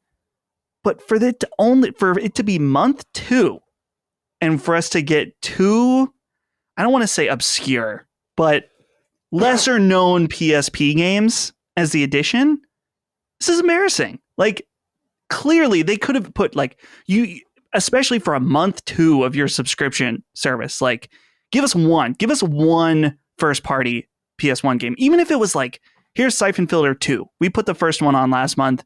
Here's 2. Cool. I just feel like this is like kind of an unacceptable 2 games for your highest level tier. I don't know, and it's no disrespect to. I've not played either one of these games, Loco Roco. No, they're pretty Midnight obscure Carnival. titles. I mean, that's an obscure Loco Roco title, and yeah, I totally hear what you're saying. I'm less obsessed by this because I'm not worried about the value proposition because I'm not involved, which is kind of like the great advantage that I've been talking about. However, I will say that, and this is a Colin thing, but these PSP games don't have trophies. And they can. And I know ones with trophies are coming, but I just want them to kind of put the work in for some of this. Like Super Stardust Portable, which is Housemarque's port of their 2007 PS3 game for PSP, came out on the service last month and kind of quietly, and no trophies. It's like, well, what's going on here? Let's be consistent. So there's that as well. Number 4, British studio Supermassive. No, I feel like we're talking about them all the time. Known at one time for its close relationship to PlayStation as a second-party team, has a new parent company, Nordisk Film. You may recall that the movie company, based out of Denmark and an owner of Just Cause Team Avalanche Studio and co-owner of one-time Castlevania Team Mercury Steam, among others, bought 30% of Supermassive in 2021. They are now ready to fully close the deal. As a movie-centric company, Nordisk's interest in Supermassive is obvious. The team is most renowned for its story-driven horror games that read a lot like films, and there's no doubt Nordisk sees huge potential there. However, it's unclear if and how Supermassive will continue to work with other publishers or entities, noting that Nordisk's other properties have pretty loose relationships. Avalanche is even working on an Xbox exclusive. So this may not mean much of anything for Supermassive's existing relationships, most notably in the form of an 8-game deal it signed with Japanese publisher Bandai Namco that should ultimately constitute 8 separate games in the ongoing Dark Pictures anthology, which began with Man of Medan in 2019. The 4th game in that series, The Devil in Me, comes to PS4 and PS5 later in 2022. Supermassive also released The Quarry back in June, a game meant to be a Stadia exclusive that was picked up late in development by Take-Two and published under the 2K brand. As for Supermassive's work with PlayStation, their most famous PlayStation project is no doubt the 2015 cult favorite PS4 exclusive Until Dawn. However, Supermassive made nearly a dozen projects for Sony starting in 2009, including PlayStation Move-centric games, Little Big Planet DLC, the PS3 port of PlayStation 2's first Killzone game, and a slate of VR titles. It last published a game with Sony in 2018. Not much to say here, probably, but what do you think? Supermassive in this growing Nordisk family that includes Mercury Steam and Avalanche. Yeah, I'm looking at this company's Wikipedia page right now, and it's really interesting because on the film side, I don't really know much of what they've worked on. I know that it says here that they co-produced and did the distribution of Midsummer in Scandinavia, but that's the only movie on this list that I recognize. And so looking here, they also have the leading cinema chain in Denmark and Norway with expansion to Sweden. And so this is kind of a weird company in that you would think that movies would be their bread and butter, but they haven't released a movie since 2019. And so I guess maybe this is the way that they're looking just to expand their revenue, is that they have some game studios. I wonder if at some point Nordisk Film becomes Nordisk Games or something like that, because clearly there's an interest there. But I'm curious to see how this plays into their other partners with Bandai Namco, with Supermassive, and what this means. But hopefully someone got a nice payday from this. All right, number 5, gaming website Dexerto, I think I say that right, I don't know if I'm saying it right, has dug up a rather confusing piece of news. It appears Electronic Arts' own team Respawn is working on a single-player game in the Apex Legends universe. This, of course, makes no sense, since Apex Legends was originally a multiplayer-only game set in the Titanfall universe. By cobbling together scant information on Respawn's jobs pages, it becomes clear, according to the website, that Respawn is working on what they describe as a, quote, Apex Universe FPS incubation title, end quote, elsewhere reiterating it's a, quote, brand new Respawn single-player adventure, end quote. Otherwise, we're going to have to wait for more information. Respawn, which was founded in 2010 and purchased by EA in 2017, released its first game, the online-only Titanfall, in 2014. It never came to PlayStation platforms, but its sequel, 2016's Titanfall 2, did. There's a fly flying around here. My God. Dude, they've been all over my house I don't understand. the last few days. I don't understand I hate it. Where was I? Blah, blah, blah. Founded by Infinity Ward founders Vince Zampella and Jason West, the team's pedigree for shooters was well established, and it brought that into the live service free-to-play space with 2019's PS4 title Apex Legends, which came to PS5 earlier this year. Apex Legends was explicitly described as a Titanfall spinoff, making a game taking place in the universe seemingly redundant. That said, they're likely casting a net to find people to make a game more aligned with their far more popular product. Respawn is also toiling away on 3 Star Wars games, making them a very busy team indeed. Their sequel to 2019's Star Wars Jedi Fallen Order, Survivor, comes to PlayStation 5 this fall, while a mysterious Star Wars-themed FPS and another game in the form of a strategy title are also in the offing. I don't understand what's going on here. Am I crazy? I thought Apex Legends was a Titanfall game. Yeah. Yeah. So now they're making a game in the Apex Legends universe, but that's the Titanfall universe. No? Right. Yeah, no, you're exactly right. And actually, I heard the Dukes talking about this week, and Cog was like, no, you don't do this. You don't do this to Titanfall. And I like totally agree.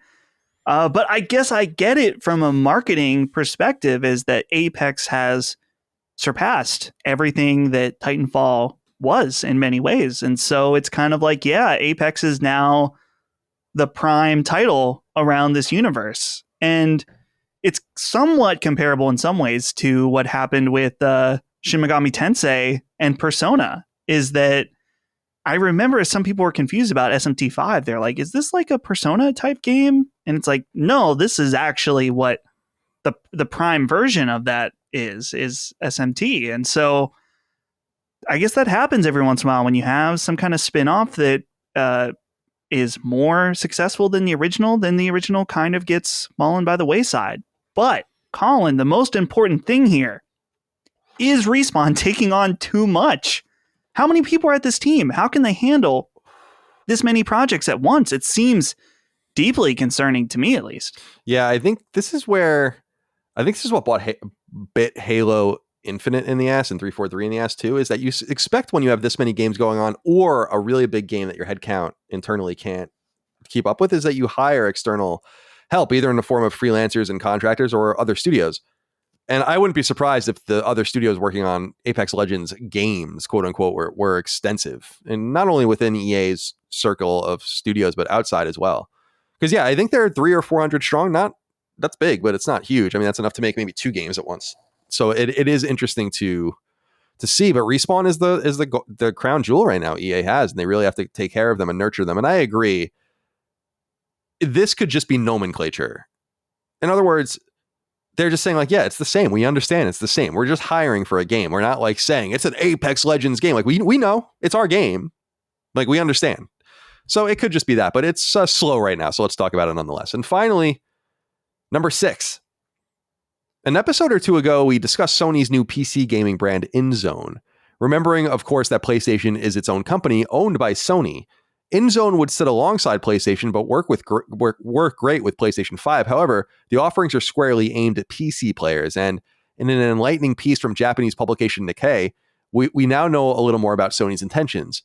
As relayed by website Video Games Chronicle, Sony's Kazuo Ki described the PC monitor situation on the market as, quote, a landscape of warring states, end quote, as in there is no clear-cut winner or dominant player, and lots of brands, which plays well into Sony's decades-long strength in televisions and monitors.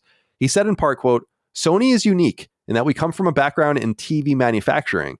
We take pride in our picture technology. We look forward to showing customers our immersive experience and realism, end quote. And while they'd like PlayStation players' dollars, they're not exactly looking for that, hence the new name and separate brand. Quote, we're going to start at the top and learn what top esports gamers want. The vision we have in mind is that of Mizuno and Nike providing shoes for athletes. You can win prize money in esports. If a monitor's response time lags even slightly, you lose. Sony products aren't going to let people engaged in these grueling battles down, end quote. To reiterate, Sony offers some monitors and headphones under the INZONE brand all throughout the summer and beyond. So clarifications, Dustin, on INZONE. I'm a little more convinced why they wouldn't use PlayStation. I was kind of wondering that at first, like, why wouldn't you just leverage PlayStation? However, why wouldn't you just leverage Sony? See, I don't understand this branding at all. I just think it sucks. The brand INZONE? It's just lame. It just sounds lame. It sounds cheap. I know that for some people, it's like this out there, like a Sony electronic. It's not so much me. I don't have Sony TVs or anything, but some people just like love Sony electronics. Like they My brother's one of those people. And they'll buy Sony shit, Sony electronics, Sony monitors, Sony TV, Sony whatever. And that name actually does carry a lot of weight. That name, Sony name has carried weight for like 50 years in terms of consumer electronics. So we have a little more clarity here. They want to kind of become a sponsor, like a Nike-like sponsor of, but that to me is so interesting because so you're going to be sponsored by INZONE? The fuck does that mean? Like, wouldn't you want to be sponsored? Like, wouldn't Sony want them to be sponsored by Sony? I don't know. It's very confused. I'm confused by this, but maybe I'm just not smart enough. What do you think? Yeah, Sony does that with their TVs though as well, where I believe it's Bravia, right? Yeah, Bravia, but it's Sony Bravia, right? Like, true. Yeah. Yeah. And Sony Trinitron and Sony Vio and all of those things, right? It was always Sony Minidisc and so on. Yeah.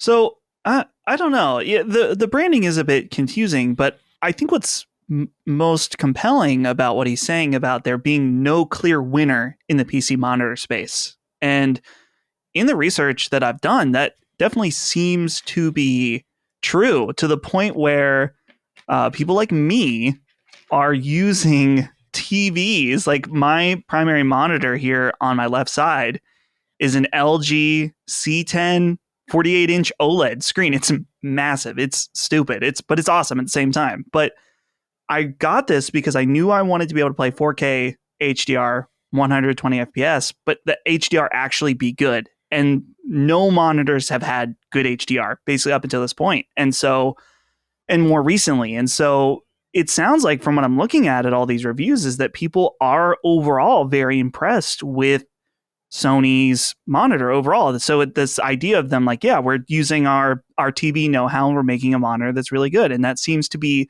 the case.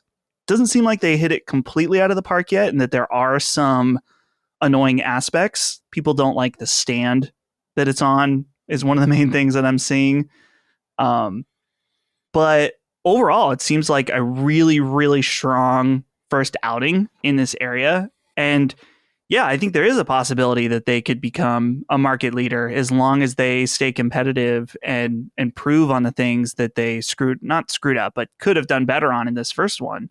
So it's cool. And like I said before, this is clearly Sony interested in the esports market. Over and over, we see this. Their purchase of Evo, making these monitors. Clearly, these monitors are going to be the exclusive monitor used at Evo. You're going to see them everywhere, and they have that distinct design that has like that two-tone PlayStation 5 design on them. So it seems like they're kind of building this entire ecosystem around esports with headphones, the place to watch it, the monitors, eventually this controller that we've heard rumors about. Clearly a strong level of interest. Right. I wonder if that controller is not going to be a PlayStation controller per se, but an INZONE controller that works with PS5 and PC. Yeah. To me, I don't know if it quite tracks, but the reason this doesn't make sense is we have PlayStation Productions, right? And that's a movie studio. And they didn't go and say like, oh, we're naming ourselves, ABC Studio. And they're like, why? It's like, well, we're not PlayStation. We're making movies over here. And it's like, yeah, but you're making PlayStation movies and Sony movies, right? Like that's combining our stuff. So why confuse the message? See, I would have, instead of INZONE, it would have been cool to have like, they have PlayStation Studios, PlayStation Productions, PlayStation, that's the movie thing, PlayStation Productions. PlayStation Studios is the studio house or whatever. They could have had like PlayStation Manufacture or PlayStation something. That would have been like the hardware and like kind of message that. I just think it's because when INZONE is sponsoring Evo, how does that benefit PlayStation? It benefits Sony. But right. These are two different things. I mean, Sony owns PlayStation. PlayStation's its own entity under Sony. So this seems to be, that's going to be more like this, I think, kind of like Bungie coming in alongside PlayStation Studios, but we'll see. Maybe I'm overthinking it, but I don't think I am. I just think that when you have a name, you want to nail the name. You want to like just, but I understand that there's I don't know. Maybe I'm just always misinterpreting it, but I always felt like PC gamers didn't have beef with PlayStation gamers. They wanted PlayStation games. I thought it was PlayStation gamers that more were like crying PlayStation Wojak when games would go to PC, right? So so I don't think there's any beef there where it would be like, oh, I don't want a PlayStation monitor. But anyway, I digress. Let's get into the listener inquiries that we end every episode of Sacred Symbols with. Of course, as we said earlier, you can go to Patreon, patreon.com/laststandmedia. Support us over there, and you can get your inquiries on the show. Let's start with Zach Yearwood, who says, "Hey, Papa C with the big DC. God of War Ragnarok, outside of Spider-Man 2 and Wolverine, is the last known upcoming release for PlayStation Studios that we currently know of for PS5. What do you guys predict the lineup for PS3 will be? If a game you predict is a live service game, what type of genre or game do you think it will be? This will be fun. What will Sony's first and second party AAA lineup look like in 2023, Dustin?" Well, I think that one of the major aspects is going to be PlayStation VR, of course. Maybe that's obvious, but the biggest question, of course, is how much is Sony going to put into it from a software perspective? Because I think that was one of the areas that they kind of lacked on with PlayStation VR, is that there was a lot of cool stuff they did, but why not leverage the power of your IP in order to sell this thing? Because that's one of the most valuable things that Sony has. And so we've already got a glimpse of that with the Horizon game that Firesprite is making for PlayStation VR 2. But I wonder, I mean, clearly Astro is going to be there in some capacity, but I feel like if you could do like a trifecta of things in different genres. So I don't know if that would mean like, what was that game? Firewall. Is Firewall something they could do in a second party capacity? Yeah, I assume Firewall will definitely come back for PSVR 2. Or I wonder if you take that team and then partner them and make a SOCOM VR game, because it kind of already felt like that's what that could have been. But I'm trying to think outside of PlayStation VR. I mean, Sony's kind of only doing 2 or 3 things from their first party a year. So they already said Spider-Man 2 for 2023. So surely there's 1 or 2 other things plus VR. So I'm trying to think who's like up, like who's next to go, really. Yeah, I mean, if we go through, it's not Bend. It's not going to be Blue Point. Firesprite, maybe. Gorilla, I think, will have something ready to go. For their other team. Yeah, we keep seeing Insomniac rolling all these games. I think Gorilla is going to start rolling games like that too. And I think that will be Killzone or SOCOM. That's my theory. And then, yeah, Housemarque's not ready. Haven will be ready for a while. Insomniac. So Spider-Man 2 will be first. I don't think Wolverine and Spider-Man are going to come out in the same year. I think that would be stupid to do that. So I don't think that's going to happen. London, maybe they're kind of more casual. Media Molecule. I mean, the thing about Media Molecule is I feel like they could come out with a game at any moment because they've not released a game in 10 years. So at any moment, I think that Media Molecule, and that would be awesome. I think that would be so cool if Media Molecule released a AAA game built entirely on dreams that you sold for $70. Justify your fucking shit.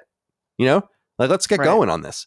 So that would be cool. Naughty Dog, they'll have The Last of Us out there, not going to be ready to go. Pixel Opus, they haven't got. What about Factions though?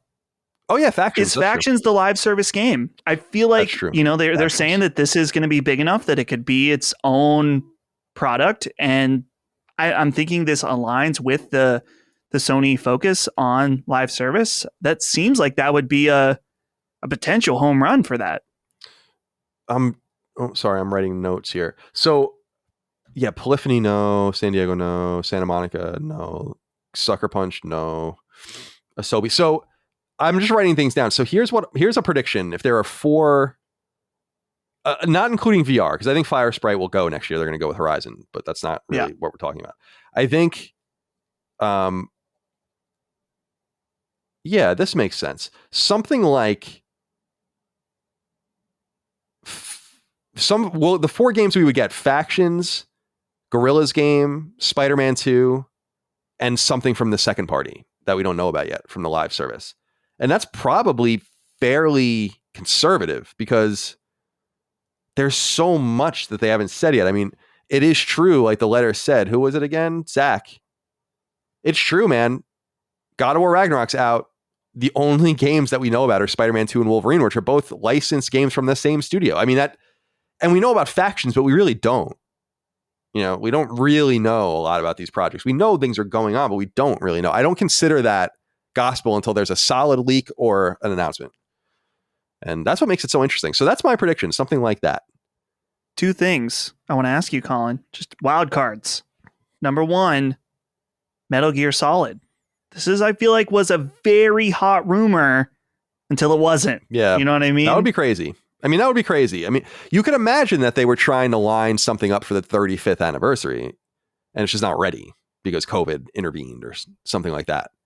So yeah, the second party possibilities are huge. Also, we shouldn't forget Final Fantasy VII Part 2 and Final Fantasy 16 are both coming as well from the second party. Is KOTOR coming next year as well? I don't know. So there are a few second party games that we know about, of course, and third party games. Those are all third party exclusives, but KOTOR is kind of a second party exclusive, but it is going to come to everything, I think. So I don't know how that's exactly going to work. Maybe Sony will publish it everywhere, but yeah. How about this too? Bloodborne. Yeah. You are a leaker of some Bloodborne info in the past. But as I said, I was checked by another source about that Bloodborne information. We went over that a couple months ago. So I don't know. Like, what I was told about Bloodborne doesn't seem to be true. I trust the person that told me. So this is why I was telling about how I think plans change. Like, just on that note, isn't it just Occam's razor, like, simplest explanation? You were saying Bloodborne has been untouched. Isn't that weird? That's not weird to anyone? Like, as if something was supposed to happen, or like things were supposed to happen, maybe it wasn't working out. Bloodborne's a big deal, so they want to get it right. Remember, too, Japan Studio doesn't exist anymore, so the production pipeline doesn't exist anymore for that game. And From Software they're busy with a lot of other stuff and a lot of other suitors. So, but yes, that is also a conspicuous absence. And I also think that we're going to see more remakes. Maybe re-releases. I would love to see the Killzone trilogy. I would love to see the Resistance trilogy just brought over. Infamous, the rest, but we'll see. Now I'm getting pie in the sky. But I will say, for 2023 big games from first party, Factions, something from Guerrilla, Spider-Man 2, and then something from the second party, that's an exclusive, not a third party exclusive. So one of these live service games, maybe from Firewalk or whatever. It's a little early for them, but all right. Next question comes from Clayton Smith, who says, "Hey guys, I was just wondering if either of you have upgraded your PS5 storage yet. As SSD prices have steadily declined, I recently took the plunge and picked up the Cerny-approved Western Digital Black SN850. Figured this was a timely question with the news of PlayStation officially partnering with this brand of SSD. Thanks.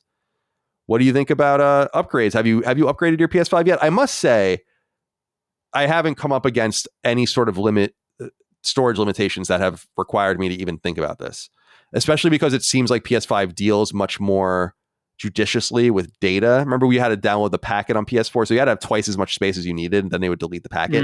That doesn't seem to happen anymore on PS5. PS5 also more dynamically reads space. It doesn't require you to restart it sometimes and stuff to make it read what's going on there. So even at 750 gigs, I think that's what it is, right? Around that. It's perfectly ample for me. I must say, my theory, although it's obvious, games are getting smaller, like they totally are. And PS4 packages are often bigger than PS5 packages, which is funny because the SSD allows for better use of assets. So I just haven't been challenged. And so there's no reason for me to even think about this. So I have not. Have you upgraded, or are you going to upgrade? I haven't. And I've thought about it before, but I think I've been the case with you in that there's been a few times where I've put in a game like a disc, and it's told me that I'm full and I need to delete something. But it's super simple because I just go in and I'm like, oh, I'm done with that. Haven't played that. Not going to go back to that in a while. Just delete it real fast. And so the amount of inconvenience that I've had from it has been so minimal that it's not worth the 100, 150, whatever it is now to upgrade. I'm perfectly fine just deleting stuff as it stands. But Colin, a big thing to, I think, acknowledge is that you and I do not play live service games like Warzone or Destiny or whatever. Well, I mean, I play Destiny, but I don't play those on console. I play those on PC where I have tons of storage there. And so a lot of those high data games are not living on our PlayStation. So it's a very different scenario. But it's great to see that those prices are coming down finally. So make sure to get the right one, though, with the heatsink, because that does apparently make a big difference in load times. Robbie Deadman. Oh, I'm sorry. Robbie, I'll get to you next. You're not up yet. No, right. Robbie, stand down. Anton K wrote in and said, "Hey, my favorite slits.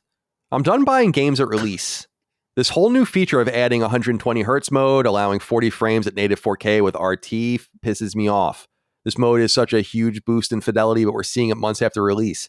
This isn't some simple patch to fix bugs or stability, which often happens after release. This directly affects the quality of the game being played.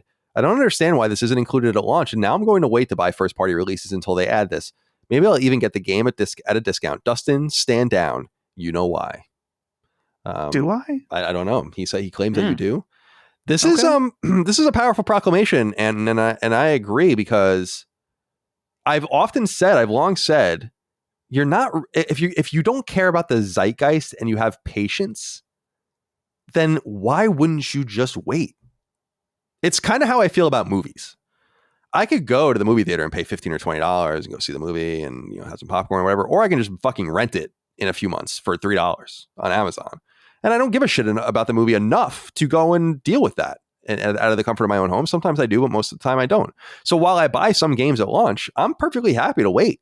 And I often say that games are and should be and are going to be worth more than $70, that the scale will go up. The scale certainly needs to go down for a lot of these games. I mean, I think that's where people misunderstand me.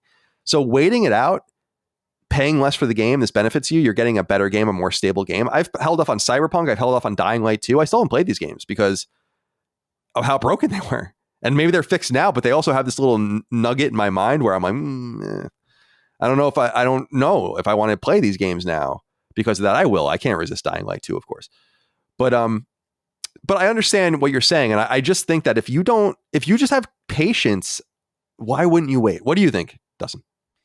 Yeah, this is incredibly frustrating. Particularly, I think his main thing that he's referencing is the new updates for Horizon, because we had a huge conversation on this show about the performance mode and how grainy it looked. It had some issues. And now, not only is the performance mode way better, but they added this 40 FPS mode with VRR that's supposed to be really, really great.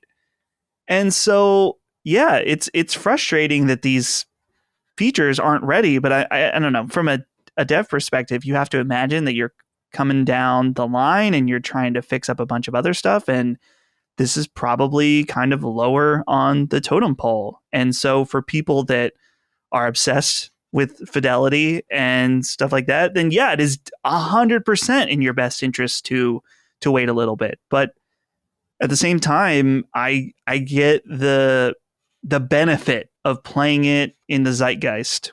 If you're an active participant in this community, and I say this community, I mean, whether it's Last Stand or gaming at large, where your friends that play games, being the one out not playing sucks because you can't talk about it, and your friends got to tiptoe around you, not spoil stuff. That it has a noticeable con to not necessarily play at release. So it's one of those things you just got to weigh it out and decide what is most worth it for you.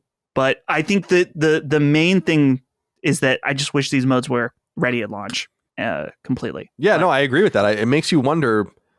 I know that this is like marketing stuff to get people to like, oh, pay attention. Like, let's get a little, because as I say, 2-3 weeks out, you're not selling a lot of games anymore with rare exception.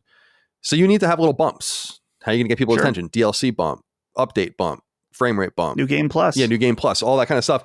So, but it's frustrating because that wasn't an option back in the day. So we had more, like Chrono Trigger didn't have a downloadable New Game Plus. It had New Game Plus when you played it. It was there from the very beginning. And so I understand people's frustrations with this. I know that there are going to be rare exceptions to what I'm about to say, but I will say that with some proclamative authority that if you wait, you are never going to get a worse game. Like if you just let a game get its updates and settle in and give it some time, it's always going to be better than it was at launch. I'm sure there's some random exception, but not really. I mean, it's just going to get better and better and better. And so holding the financial fire to them is good. Saying, I'm not going to pay $70 for this is good if that's how you feel. All right, Robbie Deadman wrote in. So you're up now, Robbie. I'm sorry about that. Sorry to send your heart a flutter. He said, "Hey, Slitter boys, is there a make a JRPGs great again psyop or program running in the background of this degenerate simulation? Square Enix alone has Dialfeld Chronicles, Valkyrie Elysium, Star Ocean, Nier Automata for Switch, all allegedly coming out before 2023. Not even including Final Fantasy 16 and Final Fantasy 7 Rebirth, both coming out next year. And that's just Square, which doesn't even include the future releases for Dragon Quest and Kingdom Hearts or the rumored remake of 9. Atlas is finally shitting out Persona into PC and other consoles like they have Digital Diarrhea. Then there's a new Xenoblade, 2 Legends of Heroes from Falcom, Ayuden Chronicles, Sea of Stars, and probably more stuff coming out. Basically, if there's a time to revitalize franchises like Wild Arms or Shadow Heart, it's got to be during this generation." Now, he asked for Chris to use his powers. He's not here. But he asks if we had to pick one series to revive, which would it be? This is perfect for you and I, Dustin. And it's true. We do feel like we're living in a bit of a role-playing game renaissance. I really do believe that most of the PS2 era and the PS3 era by and large was just inundated with shit that made JRPGs fall from one of the most renowned genres with the highest scores to one of the lowest Japanese trash kind of genres. And it's like, well, it wasn't always like this. And while there were exceptions, Ni no Kuni, etc., during the PS3 era, it really wasn't great. And there has been this steady climb. And I think a lot of it comes from a game like I Am Setsuna being allowed to be made at Square Enix, or allowing yourself to make smaller games. Find the spirit of what made these games special. These weren't AAA games per se. They didn't take years to make. Now that's a requirement now, but it wasn't back then. And so I knocked my camera down. Sorry. And with my feet there on my wire. So to me, I look at it and I'm just like, well, let's get down to brass tacks. And I think they've really done that. And he's leaving out so many games. Live Alive just came out on Switch. They've been releasing Saga Frontier. They released Chrono Cross. All of the Seiken Densetsu stuff. And there's a lot, man. You had brought up Shin Megami Tensei, and it feels like the old days again. So how are you feeling about the role-playing, the JRPG kind of resurgence? And what would you like to see come back? Wild Arms, of course, is my answer. And I agree, now is the time. And I think Legend of Dragoon now is the time too. I think at the very least to get that game out on the new services with trophies so people can play around with it and see what they think.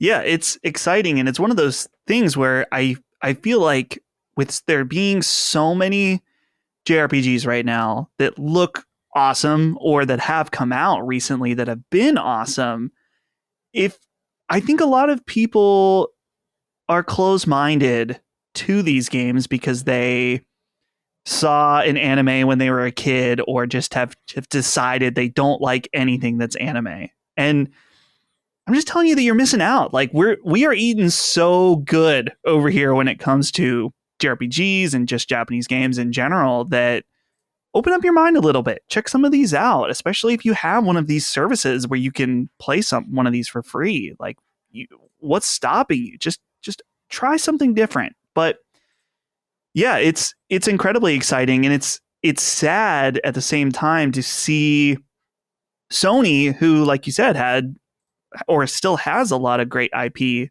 in the JRPG space, and they've completely just kind of moved out of Japan, shut down Studio Japan. And it's weird because it's like they kind of did that at the wrong time, because Japanese games and anime is so incredibly popular right now all over the world, in particular in the United States, which is the market they are going for the most. And so there could have been a beautiful opportunity here.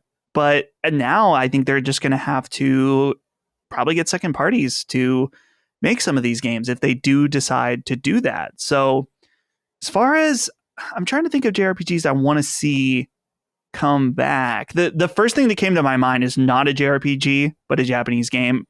And that's Mega Man Legends. Of course, I want to see Mega Man stuck on the moon. And so we got to get him off. And they almost did one, but then it's gone now.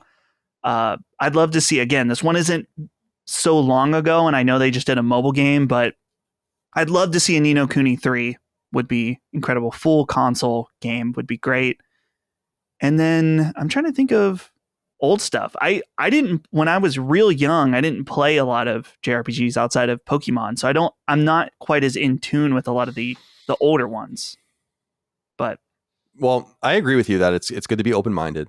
These games aren't for everyone, but like I was saying, watching the ending of Wild Arms, it's so touching. My lip was like quivering. I was like, oh my God, this is so sad. And it's like, I agree. Open your mind to these different experiences. It might not be for you, but it probably is in some sense for you if you give it enough of a shine. So yes, it would be cool to see JRPGs come back. It's nice to see JRPGs have this renaissance. They're not quite back to full strength yet, but I think we can get back there, and people are paying more attention to them, and it's all about quality. Wild Arms is a quality game. Final Fantasy IV is a quality game. Chrono Trigger is a quality game. Dragon Quest is a quality game. And you had brought up Ni no Kuni, which is a great example. Level 5 is a very worthy partner for Sony. I long imagined that Sony would have been interested in purchasing them, but it never came to be. And they were the shepherds of two really important PS2 role-playing game series in the form of Dark Cloud and Rogue Galaxy. So it would be cool to see them kind of come back and do one of those as well. There's a lot of opportunity. And that's why I think Sony doesn't need to buy Square Enix, because they have plenty to work with. They don't need other IP. They really need talent. And you can get that from Square Enix, but there's plenty of talent you can cobble together. Finally, Ben Breeden wrote in, said, "Hey boys, just wanted to touch on the Sly Cooper talk last week. I'm a lifelong Sly fan as well as a realistic person, so I totally understand why Sucker Punch no longer working on Sly makes sense. However, I want to hear your thoughts on Ratchet and Insomniac as well. Ratchet never really went away the same way that Sly did. However, nobody seems to say that Insomniac continuing to make Ratchet games is below that studio's talents. Is it just the type of game itself? Do we not think Sucker Punch could be capable of delivering a true return to a form for Sly, a la Ratchet in 2016? Or is it Insomniac just that much of a bigger studio that they get the luxury to continue making Ratchet in addition to their new Marvel offerings?" I think it's kind of the latter more than anything, Ben. I mean, it's hard to say for sure, but if you pick and choose one of your, this is like I said, I know some people don't like it, but if you pick and choose your mascot platformers, I just think Ratchet wins over Sly Cooper. Ratchet's always been more relevant than Sly Cooper. Now, Ratchet had a really dark period from after A Crack in Time came out in 2009 to the 2016 remake. So there were 6 or 7 years in there where it wasn't good. There were a lot of Ratchet games released in that time, but they weren't very notable.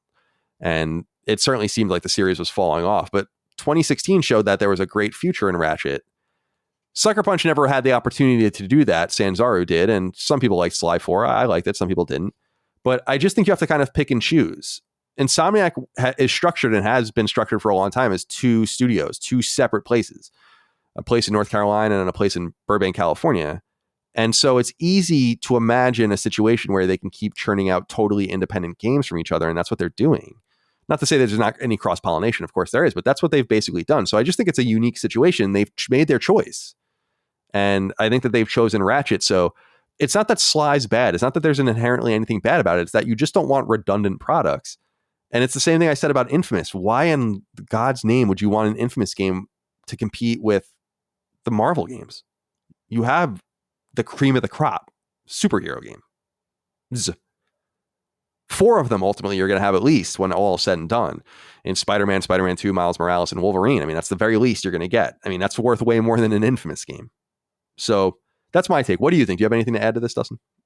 Yeah, I feel like as far as the idea of like we've talked about Naughty Dog being well and above making a Jack game or something like that, and is Insomniac kind of starting to be in that same boat? And I almost feel like that might be true now.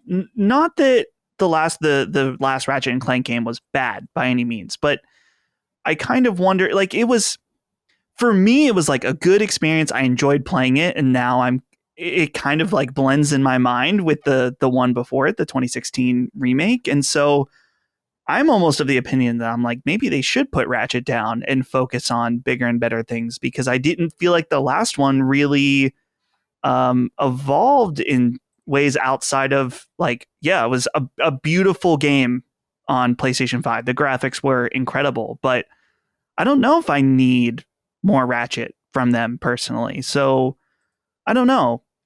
As far as Sly, I don't know if I have anything that's worthwhile saying about Sly. I've never played a Sly game that's fine. ever. That's so, but we'll leave the conversation about the mascots and all of the rest there for now. But Dustin, that's all we have for this episode. It's a shorter episode than usual. We don't have Chris, so this would have been easily a 4+ hour episode, but Chris is dying, so who knows if we'll have another one again. Do you have any closing comments? Closing comments? No, I feel like we pretty much covered it, other than I'm excited to play more Final Fantasy, hunt more games this weekend, and I guess I'm at a loss for words. That sounds like it. Point. Sounds like it. Yeah. All right. Well, appreciate all of you guys out there. I'm going to go in the pool, read. Hell yeah, dude. Go float around. And that's it. So yeah, it's a nice day out. It says it's 90 degrees out, so it's a perfect day for that. But we appreciate your love, kindness, and support of all things Sacred Symbols and Last Stand Media. Of course, Defining Duke and Knockback as well. Support us on Patreon, patreon.com/laststandmedia. Buy merch, laststandmedia.store. Go over there for t-shirts, stickers, and all the rest. And of course, leave us nice reviews on iTunes, YouTube, subscribe, comment, do whatever you got to do. Watch us and listen to us however you'd like. We appreciate you, and we'll see you next time. Until then, goodbye. See ya. Sacred Symbols, a PlayStation podcast, is a product and trademark of Last Stand Media and Colin's Last Stand LLC, and is proudly recorded in the USA. The show was conceived by, is written by, and is directed by me, Colin Moriarty. My co-hosts are Chris Raygun Maldonado and Dustin Furman. The show is produced by executive producer Dustin Furman. It's edited by associate producer Ben Smith. All of Last Stand's theme music is by my best friend, Ramon Narvaez. As you know, all of Last Stand's shows, including Sacred Symbols, are fan-funded on Patreon at patreon.com/laststandmedia. The following names are at the producer level on Patreon, our highest tier, and we're grateful for your thoughtful and kind contributions to our independent endeavor. Thank you.